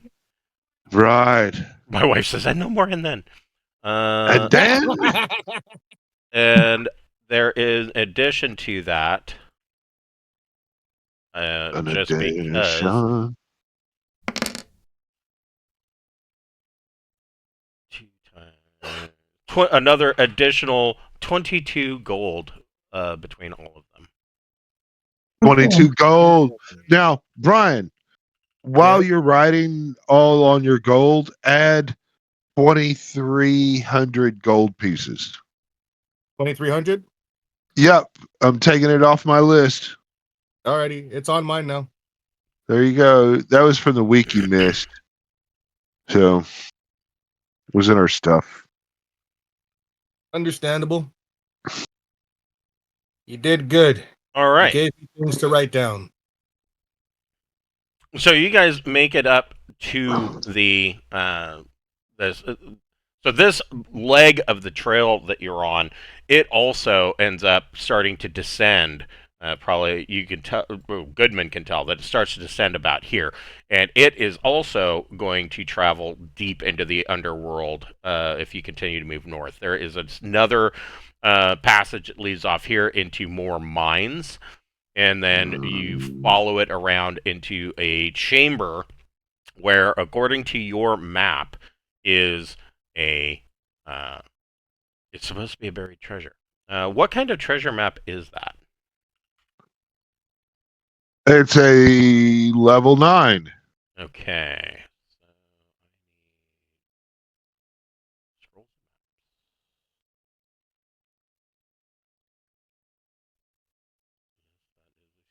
There we go.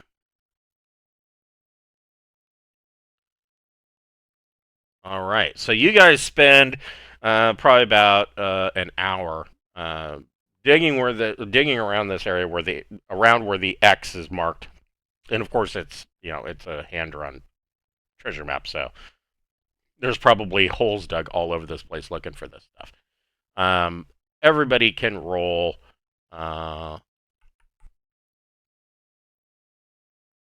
Everybody roll a wisdom ability check. Every player or every person? Every character. Singular. Does Mira? That would not include Mira, right? No, don't. Yeah, you don't need to include Mira. Okay, so I'm pretty sure Goodman didn't. And let's see. I mean, you got a 5 here. There's a 3 here. Yes. You guys succeeded. And all right, Malachi and Borman got it. Goodman did not. Okay, so yeah, you guys found it. Worth.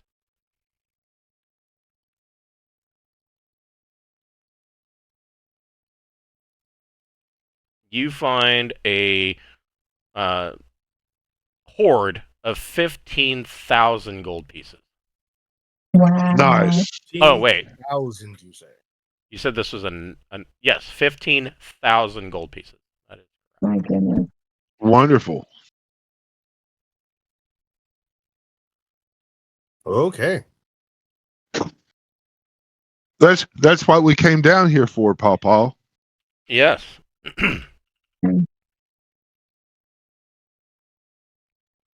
All right. What is the purpose of our journey? Yeah. Now, I have some ideas on getting us the fuck out of here. Okay. Really easy. I think if Borman were to get dropped off, if we all kind of get right in here, on, just outside of the range where the gate, Right. up near the bridge, right? And then Borman, if he were to go invisible and sneak up, he could see inside the tower things, and Raven step up in there and sneak all the way through the complex and go to the other side, right? And then as he looks for traps and comes out there, opens up the portal back to everybody. Y'all step through, and we just bypass the entire Goblin village. That could work. Okay, you can do. So no murder hobo. Okay. Okay. Well, I wanna hear what if we you- want to go murder hobo, then I get inside somewhere in the corner and open up the portal, and then everybody steps in, and we start talking like Gomer Pyle. I'm not saying I want to murder hobo. I'm just saying that's what we're not doing. Now I imagine that all goblins sound like Gomer Pyle when they speak. I thought you'd want to hear what the queen had to say. It's probably really crazy. Well, I mean, all right. Now, if we go in front of the queen, I mean, we're he wrote killing a whole her. thing for the queen to say. Yeah, You guys get to probably. discuss this. I'll be right back. I mean, We're pretty tired. Yeah. If- Maybe we if- should not if- do that.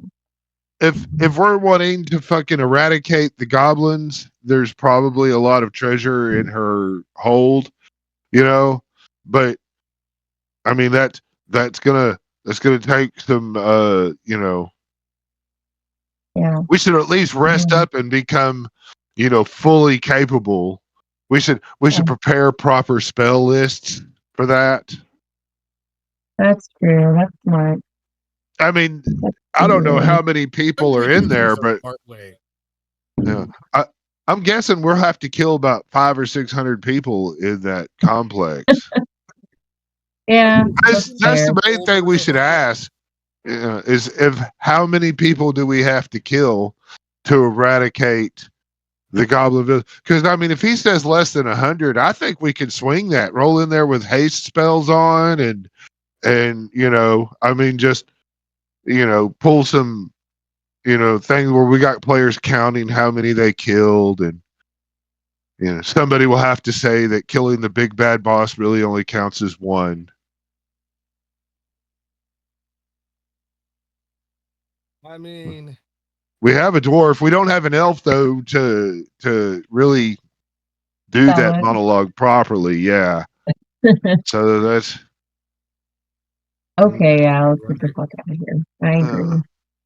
but I mean Those if goblins, they never even have anything good, you know? They always have like yeah, vinegary wine and like copper. They suck. yeah. I I just feel I bad. You know, Chris wrote a whole monologue for the queen.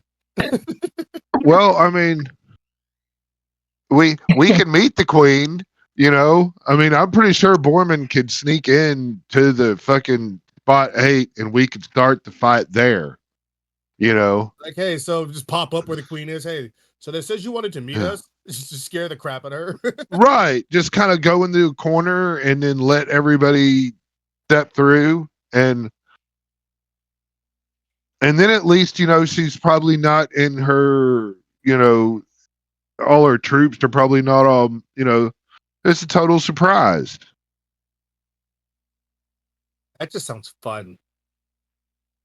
Okay, then that's what we'll do. Only because I But like the idea of scaring the crap out of Queen by just showing up in her temple, her throne room, like, hey, what's up? yeah. You want to talk to us? All right. So what is So your plan? Borman is going to infiltrate the city Okay. and make his way to the queen and then find a hiding spot to bring in the party and then we're going to jump the queen. Okay. Rook, jump the queen. Pawn, jump the queen. Come on, everybody, let's go jump the queen. That's from a We have movie. to say to her, hey, they said you wanted to talk to us. Yeah. Well, let's see. But I'll be Just tell us invisible what you want and us to say. silent and looking for All she had to traps. do was just not tell us she wanted to meet with us. Yeah. Oh no. Oh no. So, oh, poor Laura's gonna shit her pants. All of you. Well, reset this. Did I suggest a bad? No, it's a random encounter. You guys are getting lucky, but everybody, all characters need to roll a d6 for surprise. Okay. Where are we? You are making your way back to the bridge. Okay. I see where we are now. Thank you. All right, so No surprise in me. Dentry or Brian, who got the 2? Oh shit, I did have a 2. Mira. So Mira's surprise. Came out good that time, friends. Yeah. Nobody from Cameron is surprised, and nobody from Wes is surprised. That's actually really good.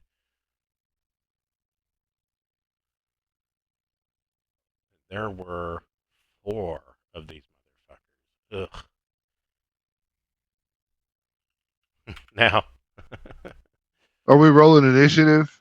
yeah, you guys can go ahead and roll initiative, and I'll explain what is going on here. My creepy crawly. Because that guy will work perfectly. Yep.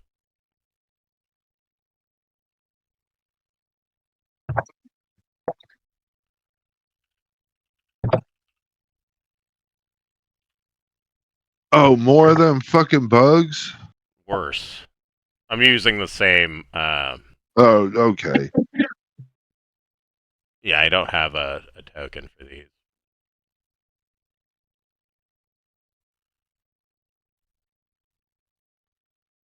So these would be.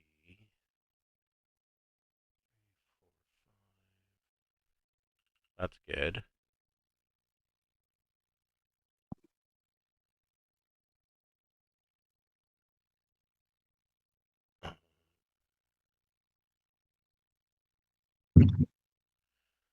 So the first time that that Alora was killed, it was because of one of these. There are 4 Ankh eggs that are scurrying up this cavern. These are the guys that spit acid and or squirt acid and yeah. So Alora might be crapping her pants a bit. She probably has a phobia. Understandable. They 5. All right, so Borman, what? Oh, I need to roll to see if they're surprised. They are not, or they are actually.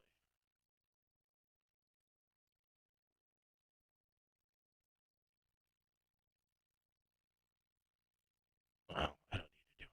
They're all surprised. You guys surprise a group of 4 of these Onkegs. Borman, what are you doing?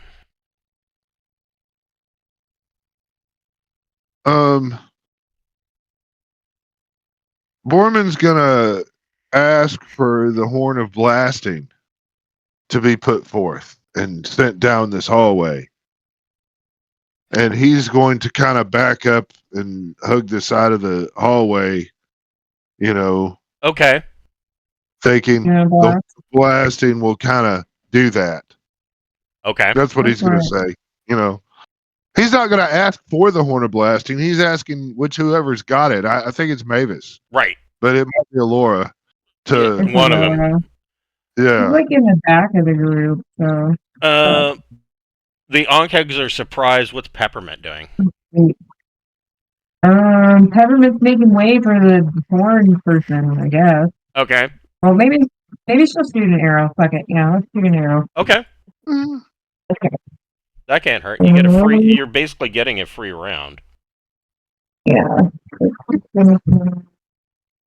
Okay.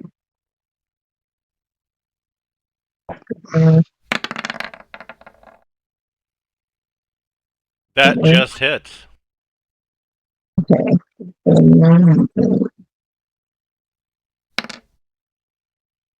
Ouch. Okay. That's good. So, Peppermint lights off an arrow and hits the lead Onkeg, and it sticks through its chitinous plates. Yeah, these are 10 to 20 feet long, many-legged burrowing insects with tough shells and shiny black eyes. Generally, they consume soil, but they also enjoy fresh meat. Okay, so you light off an arrow. Malachi, what are you doing?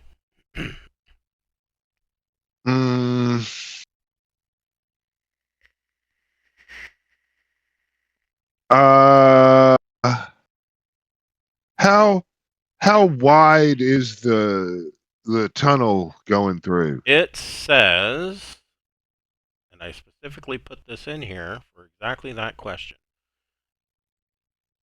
They have 6 to 30-foot ceilings, so I would say the passageway is probably about 10 to 15 feet in areas. 15 feet at the widest, but usually about 10 feet. All right. Malachi will step forward, kind of at the very beginning of the party, and then just in front of him, he will put a web. Oh. Okay. Shit. I think you're the first person to use the web spell. Congrats. It's on page 195 of the Advanced Fantasies Players. Level 2 magic user spell. Entangled. It says. Wow, they don't really get a fucking save or nothing. So where are you? That's you're just putting it in front to kind of contain them? I mean, the first one would be within the he would be web. He would be but entangled. After that, I'm not fucked up about the rest. I'm just, yeah, and it's, here's a web. Yeah, and it's just a 10-foot cube area. So this area is now webbed. And then I'll back the fuck up with the rest of my movement and nod approvingly at using A spell slot that I probably won't need later. There is web. Okay. So that area just suddenly gets he casts, and that onkeg and that area is now engulfed in webs. Dentry, what are you doing?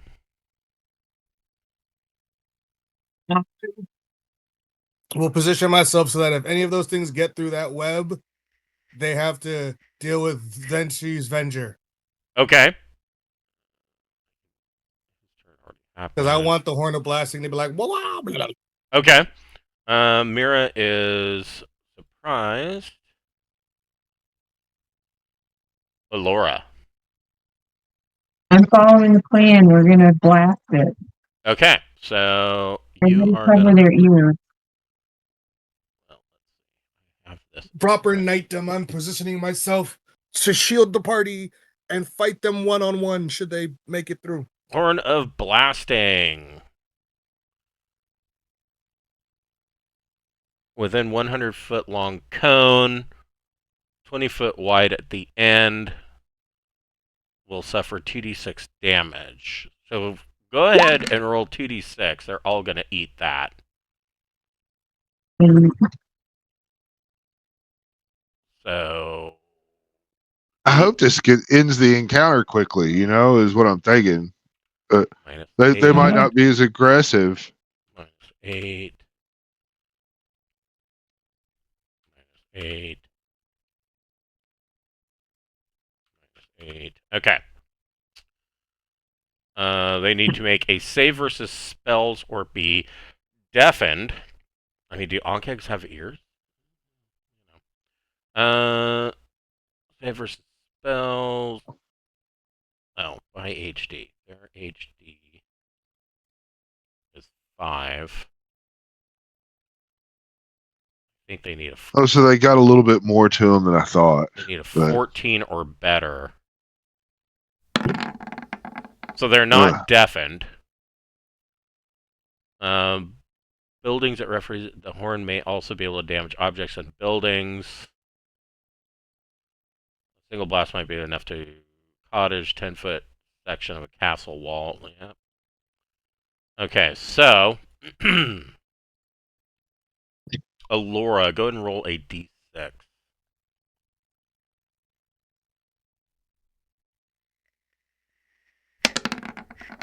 A 4. So the walls are not the walls actually stand up and it seems like everything vibrates from this horn of blasting, but there's no cave in. okay. Jackson. If we retreat, there's like web in the way. We could probably just get the fuck out of here. Yeah, I mean, That's you're what heading I'm thinking. south, so I mean, Jackson, what do you want to do? I mean, Jackson's like, yo, if we're leaving, Jackson's down to just leave. Okay, so you guys, as a party, are you saying you want to retreat? Or Yeah. Okay. Push forward in a different direction is really what I'd Let's like to call it. yeah, and leave them to their web problems. Well, I mean, they took some smacking, and there's a web, and I'm just thinking that maybe they'll agree to go the other way. That's very possible. Let's see. Jackson will stay at the back of the party, though. Yeah. So okay, so Jackson's staying to the rear of the party. God. So they make their morale check, and they are now, angry. But it works.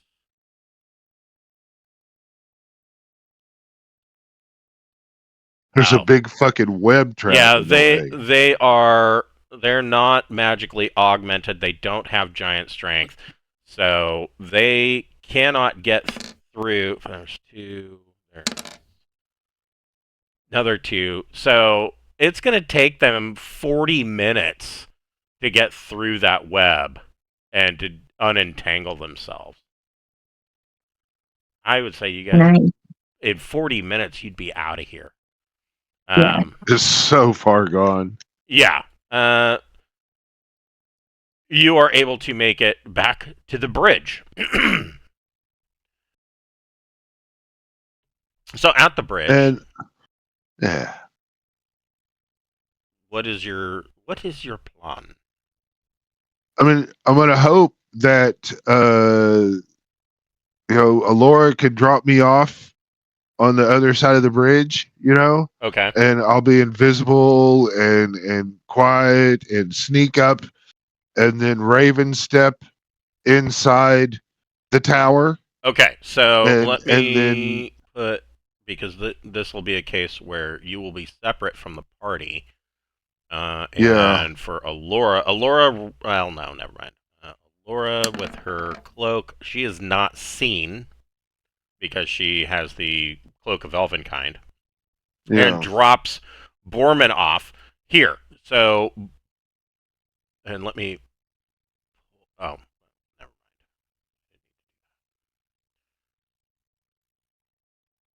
So you are using the armor of the Raven. yeah, to like teleport, go ethereal, whatever you want to Yes, say. ethereal jaunt. You can do 3 times Yeah, per day, and you're going to ethereal jaunt to the top of the tower and then down again. Is that that's the game plan. okay? So are you doing 2 ethereal jaunts, or are you just walking down through the tower into the city? Just gonna walk down through the tower into the city if I can. Okay, You know, so I'm just gonna sneakily kind of make my way out of the beaten path. I'm trying to get to location 8. make a move silently check. I automatically make it with my thigh-high Oh, elven that's right. boots. But You've got your stripper boots of move silent. Okay. yes, So yes, you make your way down through this tower, and for under normal circumstances, these are dwarven towers. So under normal circumstances, if these were dwarves, there would probably be about 8 to 10 dwarves in here. Because they're goblins, there's like 20 of these motherfuckers in here. So I need you to make a Dex ability check. I scored under my decks really So, easy. so the reason for the Dex ability check is that this place is basically packed nuts to butts. It's like a cattle Yeah. company square cow fun bar on a Friday night. You're having to turn sideways to get through these goblins and not brush up against them, even in invisible state. And you get out into this initial area. Oh, that's not as bad as I thought. Okay. So coming back out,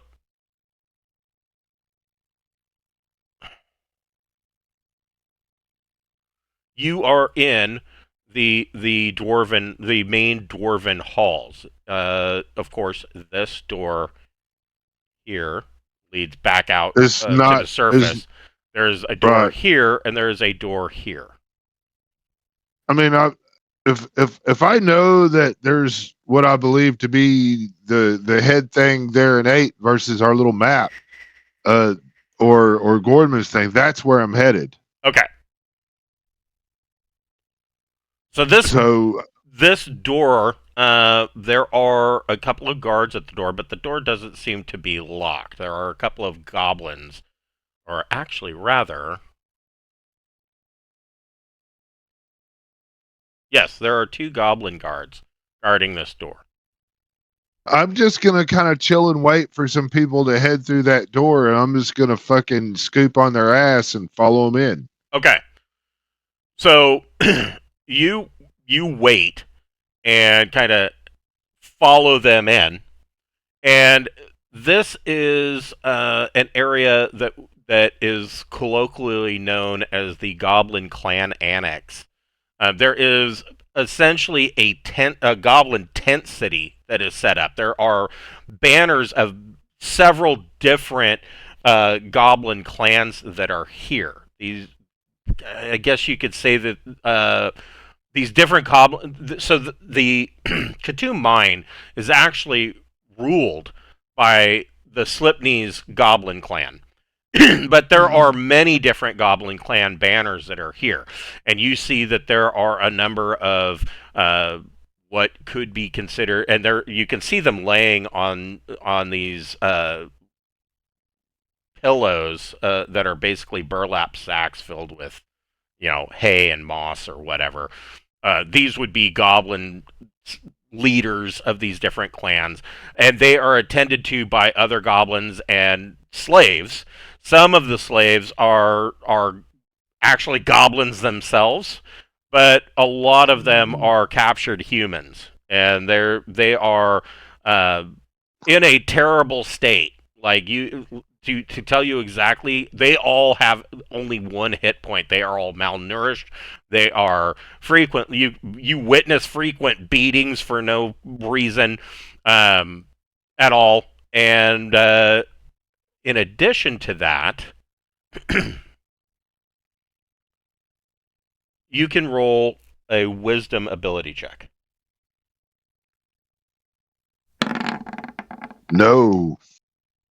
Okay. So, moving throughout these goblin tents, you do see that there are a number of hobgoblins, but you don't see any real rhyme or reason. The hobgoblins tend to treat the underling goblins and the slaves roughly, but they for the most part defer to the goblin leaders.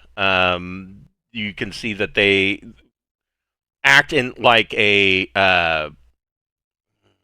there's no respect there. Like if they give a any kind of compliment that would be given to, for instance, these leaders, it's really just a backhanded insult. Worded in such a way. Off of here, there is a door here, here, and here. I'm wanting to make that turn, kind of go here. Okay. And see, that's kind of where I'm headed. So these gates are actually open or ajar. You can walk in, and there is indeed the dwarven citadel of Khoutoum. This is a castle that was carved from the solid bedrock of the cavern. It does have iron gates that lead into the citadel, and there are a number of towers and battlements around the citadel, and you can see, of course, movement on these towers and whatnot. There are goblin guards that seem to walk the perimeter, and like I said, there's this iron gate. The iron gate into the citadel is closed. But I can see through the iron gate. Yes, you can. And so I will just use my second step of the day and go on in. Okay. Meanwhile. Smiling. Meanwhile.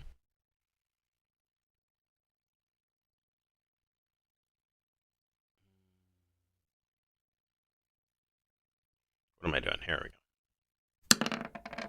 Never mind. The party has been kind of waiting at the edge of this bridge for some time. Are you guys doing anything while you're waiting around? Playing dice. Playing dice. I don't know. What is there to do while we wait? Okay. Like Gordman will be watching, from our back end, as a rear guard type thing. Okay. And Malachi will be, looking for some kind of, just hanging out, basically looking for the porthole to open. Okay. Yeah. So, Borman, you ethereal jaunt through the gates into the castle. What is your plan? What are you doing? Well, I mean, I'd like to find a nice quiet place to fucking have some privacy. Okay. Your choice. Make either an intelligence or wisdom ability check. It does not matter. They're both 11. Oof. Oof. So you are having a hard time finding anything. But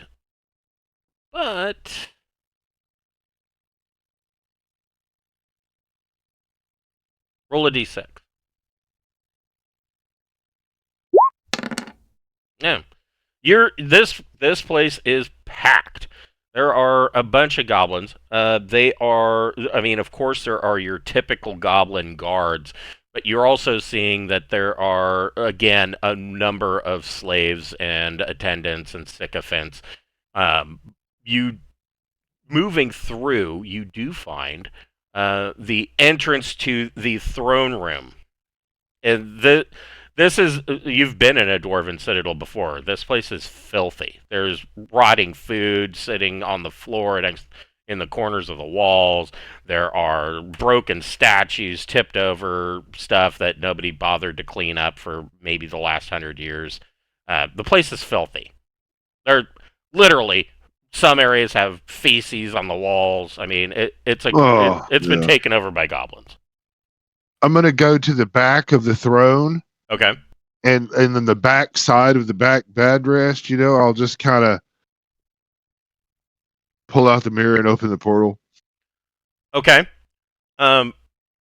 You're pulling out the mirror, and you sitting on a big burlap sack filled with whatever on the throne is this goblin that is wearing a dwarven crown, and this goblin is kind of sitting there, and he's talking to one of his attendants, and this attendant is telling him, speaking in Goblin. So Borman does not know any of that shit. Go ahead and make another. Try it for another intelligence.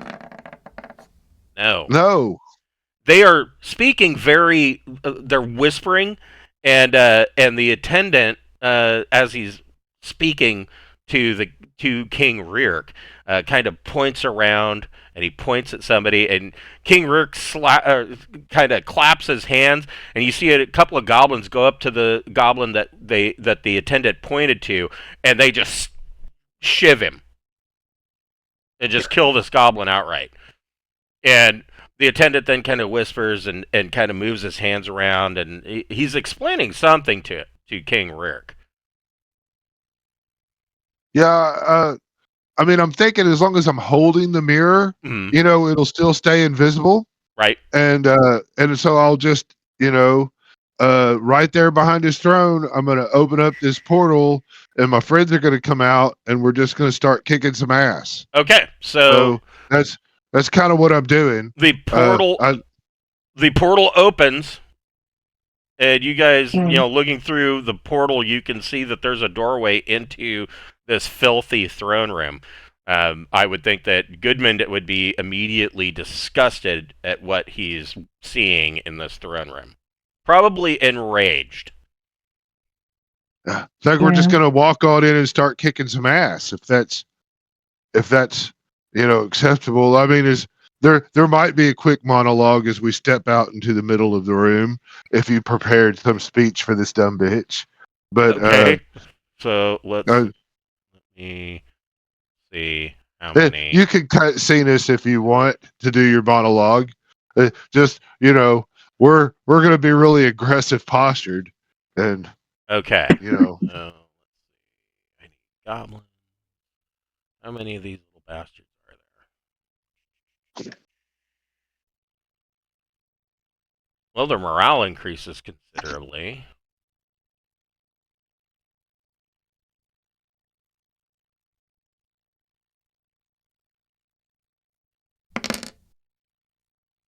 There are 6 goblins in here, not including the king. Thought it was a queen. No, in here there's a king. It's King Reark. Well, we'll have to kill him. we can talk if you want. I don't care. Because Brian was really wanting you to have a chance to do the words you prepared. But I With the don't. queen. Yeah, this Yeah. is not the queen. Words for the queen. This yeah, is not so the Hell, queen. we'll just kill the king. yeah. Him we kill. Her we listen to.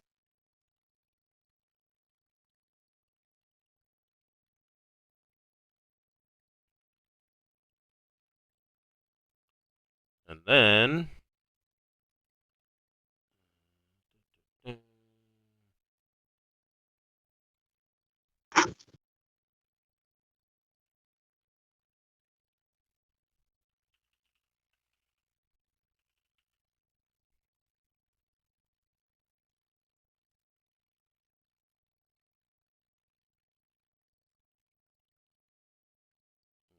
how many this guy actually got. He's got 19 hit points. He's a big Are guy. we rolling initiative? Yes. Well, that sucks and is really good and sucks. So,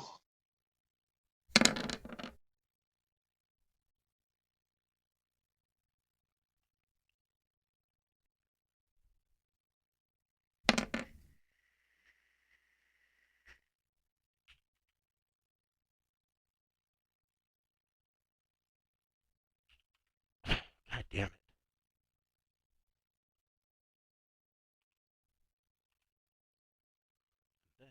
We were promised the audience with the queen, but you're not the queen, so you can die. All right. All right, you step through the portal. The goblins. The goblins are surprised.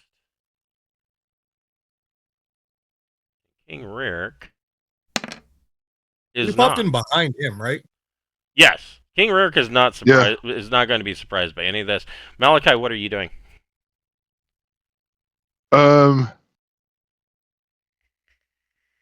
You know, it's time to haste. Okay. You're gonna haste everybody. Malachi, haste the party. All right, so everybody gets double Yeah. movement, double actions, but you can still only cast one spell or use one That's magic item. fun. Yeah. That's Malachi has done his bit The for the round. the goblins are surprised, but there is a collective gasp throughout the room as they're shock. King Rirk speaks in broken common to you guys and says, "Wait, wait! You must be the party that came in. I wish to hire you to kill the queen.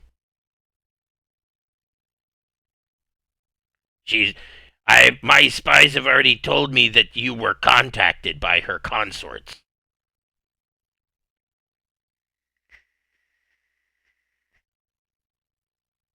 How much you paying? Hmm.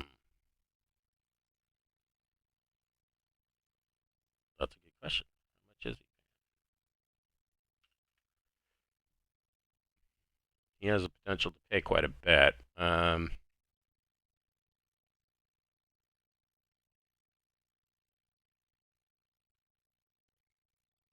will pay you 7,700 gold.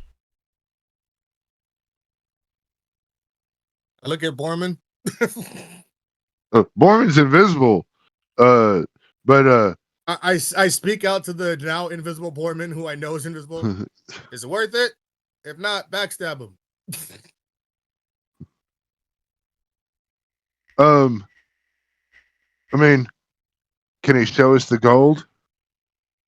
Yeah, I mean there are a number of chests around this throne, and he kicks open a chest, and there is 7,000. What looks to be a pile of gold, probably about a little over 7,000 gold pieces there. All right. He says, So "This will be yours if you kill Queen. What's her name? Queen. Queen Pupixa. I know she tried to hire you to kill me. Where is she? He tells you that she is the leader of the hobgoblins in the hobgoblin enclave to the northwest. I will send a troop with you and lead you to her. You guys down? Or you want to kill this guy? I mean, can we kill them both? And that's up to you. Do hobgoblins also shit everywhere? Because that's like the main thing I'm offended by. Hobgoblins are not. They are a little bit cleaner than regular goblins. They lead a fairly regimented military type lifestyle. I mean, I mean, it's say not like they dig really good yeah. latrines, but I They say have we smeared kill on the wall. we kill these goblins and take all their gold that's sitting around right here, and then because he paid us, we'll go kill the queen. All You right. hear her monologue. Wow. so Well, we can't leave the castle the way it is. This is not cool. We need to get our people here to clean this place up, and in order to do that, first we must take out the trash. All right. Well, get all to right, stabbing again. Mavis, what are you doing? Wow. Am I the one that has to kick this off? I'm confused about what's happening, honestly. Mavis is looking around. What are we doing again, guys? Yeah, Yeah. I mean that's probably right. Your turn. I mean, if you're not trying to take your turn away by any means, but yeah, if she's standing there being, I mean, that fits, fits So the role play. Mavis is curious about wondering what you guys are doing. What's Peppermint doing? I have a feeling that Peppermint hates goblins like a lot, so she might just murder somebody. Yeah, Maybe does she want to shoot a attack one of the surprise goblin troops, or does she want to kill King Rirk? I will kill King Rirk if possible. So Okay. I'm gonna try and shoot him in the face. Nice, hell yeah! Okay. Fuck these guys, man. I fucking hate goblins. They're so gross. Oh shit. A 10. Again. So she lets off an arrow, and he kind of deftly ducks, and it's sticking in this stone throne over his head. What's Alora gonna do? She's got a second attack. Oh, that's right. She does have a second attack. She's hasted. Yes. Oh my gosh. Ugh. Aw. Yeah, another arrow goes, next to him, is sticking in the throne. What's Alora gonna do? There's high ceilings in here, right? Yes. Okay. Let's see. What does it say? It doesn't. I would Dwarven Citadel. I would guess that there in the throne room there are probably 10-foot tall ceilings. I'm gonna hop on my broom and get up a little higher so that I don't have to deal with quite so much stuff. Okay, so you're And going up towards the ceiling. I mean, they're goblins. They're like what, 3 feet tall. yeah. Jackson, what are you doing? Jackson's like, hi. So take the king's head to the queen. Got it. I'll rush the king and make an attempt with the Vorpal. Okay. That Damn. is going to hit. Hell yeah. Yeah, but it's not his head. That's still a pretty vicious wound. Well, I wanted to take his head. Jackson gets a clean slice, but doesn't quite cut his head off. But there is a big gash across his neck, and you can see this black bile, filled blood dripping down his chest. You get another attack, Jackson. But first, you don't succeed. That is also going to hit.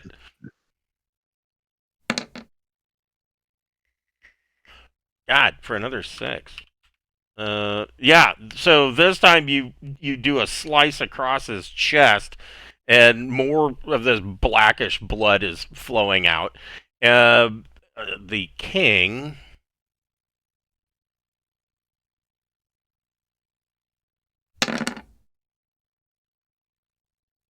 Like with it, holding his hand to the wound, doesn't like kill them. And what is Mira doing? Mira saw what Jackson did and was like, "Hey, I like this party." So Mira's gonna go for her 2 attacks. Okay. A 10 and a 17. Oh wait, no, I did that wrong. Sorry, because Mira gets the +5 to each one. Right. Is it a +5? I believe that Okay, is sorry. correct. So that's a 15 and a 22. Both of those hit. All right, so that's 4d4 then.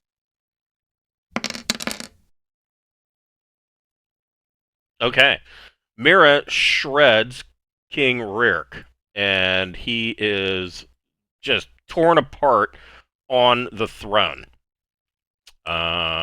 She could move and attack a goblin if she wanted to. He With her will second. turn and hiss fiercely at the rest of them. Okay.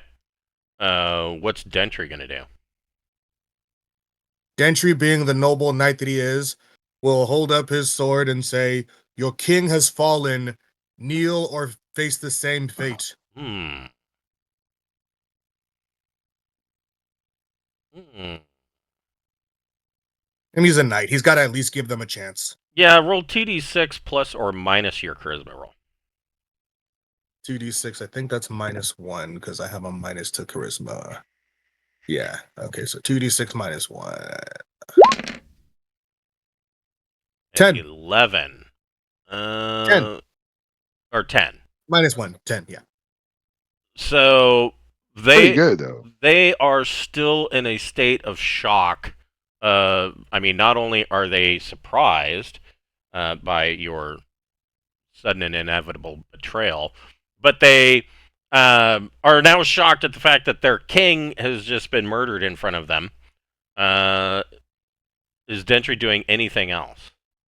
They don't react. I They may stand not in front understand of you. the king, like, just blade ready, like, with the Avenger ready, just like, whoever comes is getting it, Okay. or you can not die. Like, I'm killing whoever comes up here, but you could just yield. What is Borman going to do?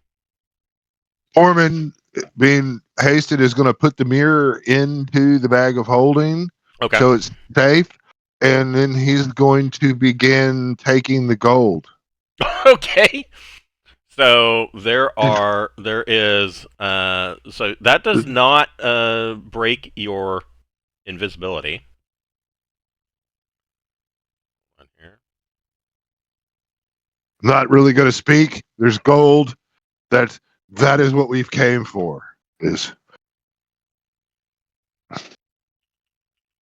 Okay. So Borman is shoveling gold. That's another 7,700 gold pieces. 7,700 gold, got it. What is Goodman doing? Goodman's going to step around and stand, put his feet kind of shoulder width apart and stand next to Dentry and be like, you heard it, bow down or die. I don't know. Goodman. I mean, this throne room, like I said, there's feces on the walls. It's clearly at one time was a dwarven throne room, but it is completely desecrated at this point. I don't know how Goodman would be feeling. Yeah, I mean, he's probably practically foaming I'll at the hit mouth. one of them. Yeah, I'll hit one of them Okay. to send a message. That's a good way to talk. Okay. He'll just walk up and roll a 1, a natural 1. So he's so disgusted he slips and falls. Yeah, he slips on a pile of poop and falls to his knees, and is prone before these goblins. And now the goblins are no longer surprised, and they yell out, "They killed the king!" And one of them, in the back, pulls out this funky-looking horn and blows through it. You're not sure whether or not it would even be heard because the doors to the throne room are closed. What's Malachi doing? Okay. Malachi is. We've got party members that need some healing, I believe. Yes. And these goblins Well, are kind of. have they? I don't know that anybody's been touched, have they? Yeah, I think we're all right. We're still hurt from the fucking lightning bolts and all that shit I that thought we healed had. them, didn't we? Well, I think Oh, Mavis took care of Gordon- that. Gordman's still hurt. Oh, okay. Gordman's still down 12 hit points. Okay. Okay.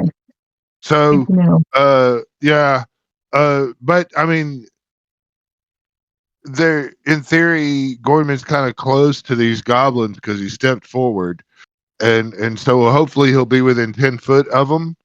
Is what I'm hoping. Yes, he is. Okay, well then I am going to blood harvest the goblin. Okay. So Let's see here. Blood harvest.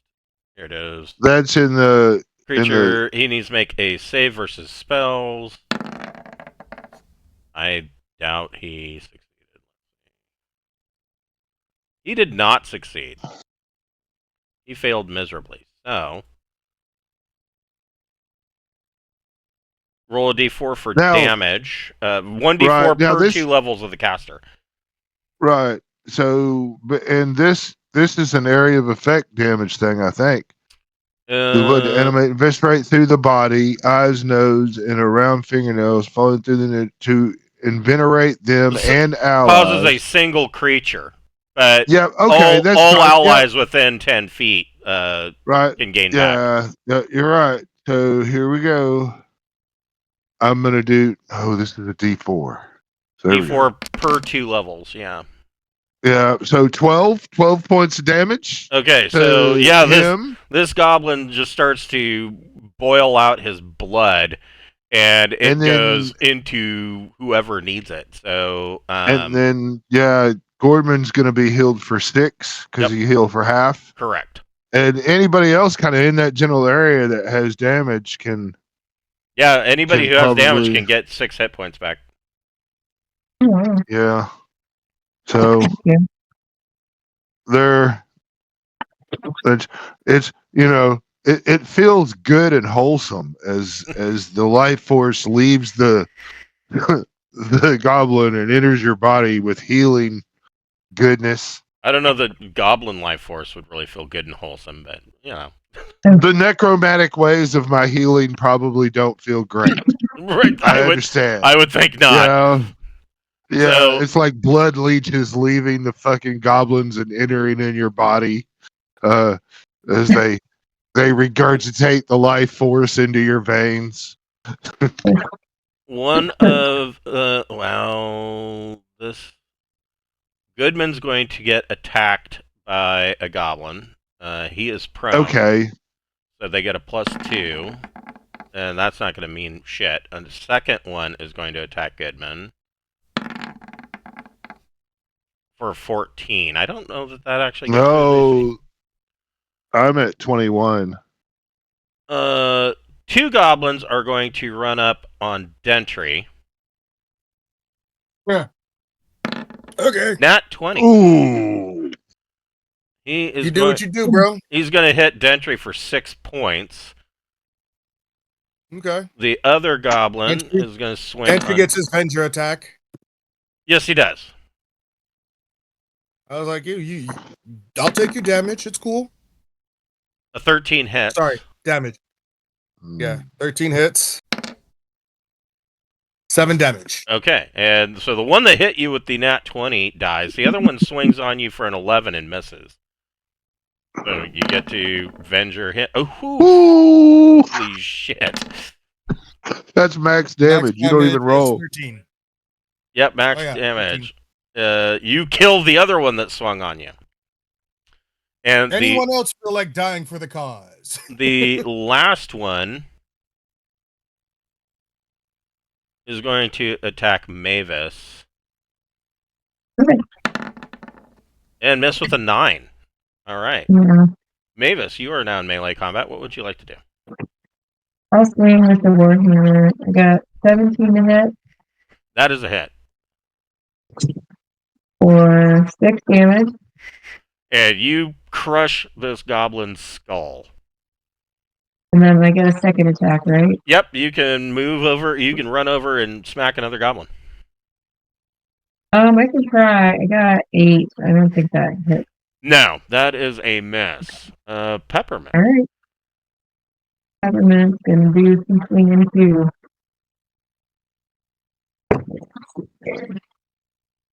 9 to hit. Probably No, doesn't. but you get a second attack. And 18 to hit. That hits. Okay. And then get up. For 5 points. Oof. There's another dead goblin. She just buries that axe right in his forehead. What's Laura Excellent. doing up at the ceiling? I guess whipping the dagger around. Okay, 11 to hit. that's a miss, but it comes back to your hand and you can throw it again. I can do even worse. Do 3. Jackson, what are you doing? Jackson is like, we tried. Looks at Denshi, goes, hey, you tried. And I am going to then just swoop around, run around the room, and take out the next.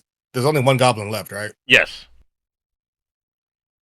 All right, well then I will run up to that. What the shit? I feel like recolor. Whatever. I don't know. There's a thing on my screen that looks weird. Anyway, I'm gonna run up to that one. Okay. Ugh. Oh, So it was gonna be a 7. Jackson swings and the goblin comes in under him and also misses, trying to stab him as Jackson overswings. Jackson, you get a second attack. That's gonna hit. Dead. That's gonna take his head off. Yes, it does. So the first swing, Jackson over swings. The goblin tries to stab him, and he turns to the side, and the backhands brings his sword up and cuts the goblin's head off in a single swoop. Hold on here. And to everybody that's watching, it looked like I did a cool little spiral move and missed with Oh, the first yeah. one and hit him with the second one because Uh, haste. Yes, haste. It looked cool, damn it! It looked cool.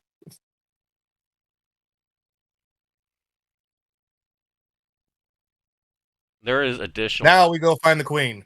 There is additional stuff in this room.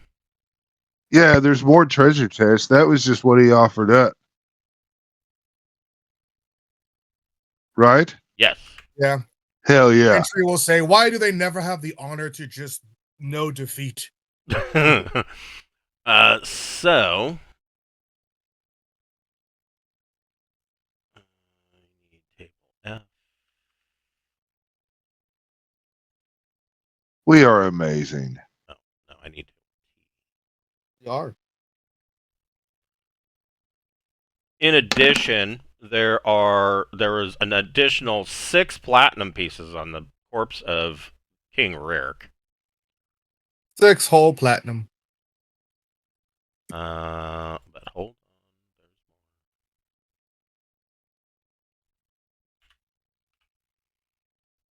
And then Goblin.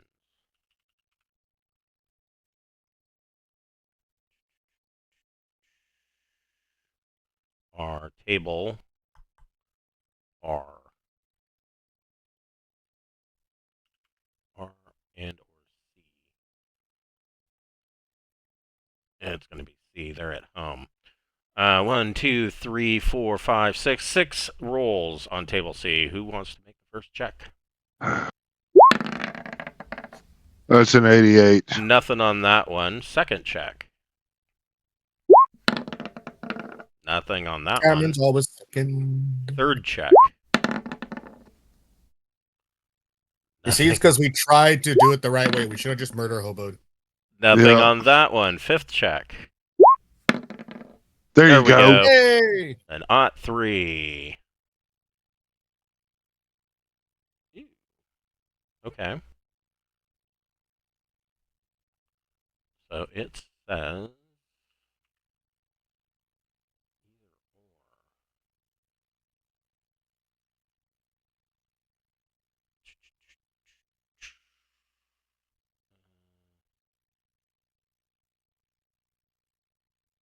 Roll percentage.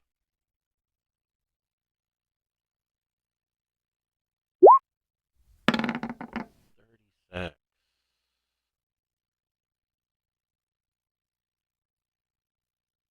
You find...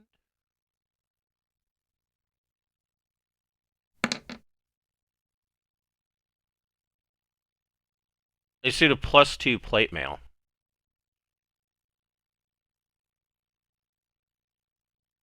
I don't know if anybody can use it, but it's definitely really nice. And... +2 plate mail. be on table 1. Roll percentage again. Oh, is that my turn now? Or is it the same table? Different table. Somebody else can roll. It doesn't matter. All right, that's good. Oh, 88. Ooh. nut shit. Hoo-hoo. Okay, so... What? I don't think you have one of these. That.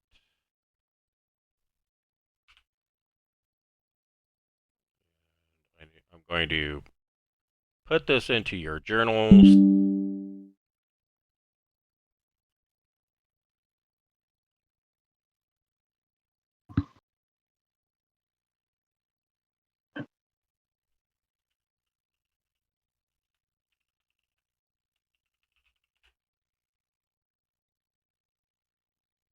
Something new for a change. Plate mail is not the same as full plate, right? Correct. Okay. But it's +2, so I mean, Yeah. Very true. it's really nice. I have +1 full plate right now, so would +2 be equivalent? Hmm. Huh. Hold on, I will tell you. Sorry, I know you're like doing a table right now. My bad. So, I'm sorry. What do you currently have? I have +1 full plate. So +1 full plate has a base AC of 18. +2 plate mail would have a base of 18. So they're equal. Which one Yeah. would be shinier? Probably your full plate. I'm a knight, so I gotta wear the shinier one. Yeah. So you find, let me see, here it is. You find what appears to be a plain-looking black cloak, and it is kind of set up the way that the cloak hangs and is cut. That if you hold it out, it looks like kind of like black bat wings.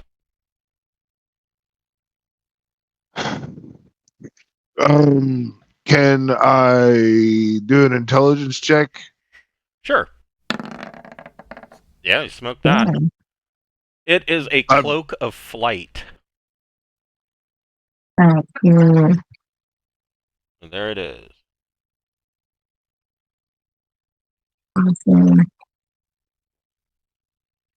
Who needs to fly? Has a 20-foot wingspan. With the command word, it turns into a pair of great bat wings. Movement rate is 360 feet, 120 for up to 20 minutes. 180 to 60 feet for 40 minutes, or 120, 40 feet for 80 minutes. And you can fly with up to your normal maximum load that you can carry. and you have to rest for a number of turns, equal number of turns. Or no, you have to rest for 6 turns. If you use it all, if you use all the turns up, then you rest 6 turns. Is Right. that what you're saying? Correct. That's the way it looks. Yeah. I think that's And something for Dentry, man. And it can be so used he can once get, per day. yeah, so he can get to the front of the battle. You know. Yeah, that's a good Wasn't idea. gonna for it. Well, but I really want yeah. Following a flight, he would need to rest. So after flying, he needs to rest for at minimum 10. It's 10 minutes per turn. So Wait, so you have to rest right after you fly? yes, Oh, Makes it kind of not useful. that Yeah. that does that And does make it useful for traveling and getting to places. That's kind of right. I guess, yeah. yeah. So I don't know. I guess I'll just put it in the bag of shit I got to deal with. Because The bag of shit I got to deal with. Yes. I mean, it's neat and all, we'll but use I it mean, to fly somewhere. I'm sure it'll It- come in handy. yeah. All right, we will break here for the week. Let me give you guys some XP. Thank you. I think we did pretty good. Yeah, you guys Yeah, did, for sure. did Fun. fantastic. So this comes out to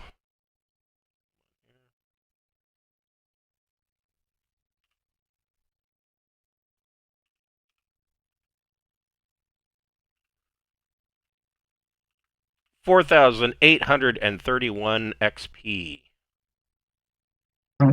per character.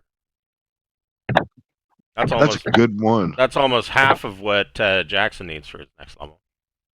Yeah.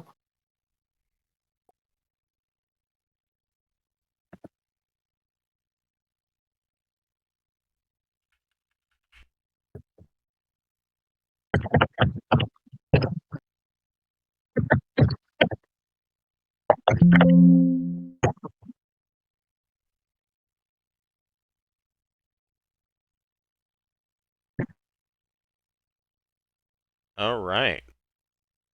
Yeah, that's pretty cool. Thank you. Hell yeah. Did anybody level up? Yeah.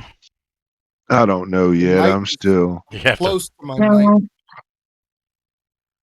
But steady progress.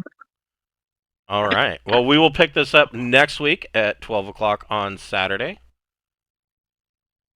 All right. Thank Thanks so you, much. sir. You're very welcome. Have a good one, guys. Thank you. Have a great night. You too. Yeah.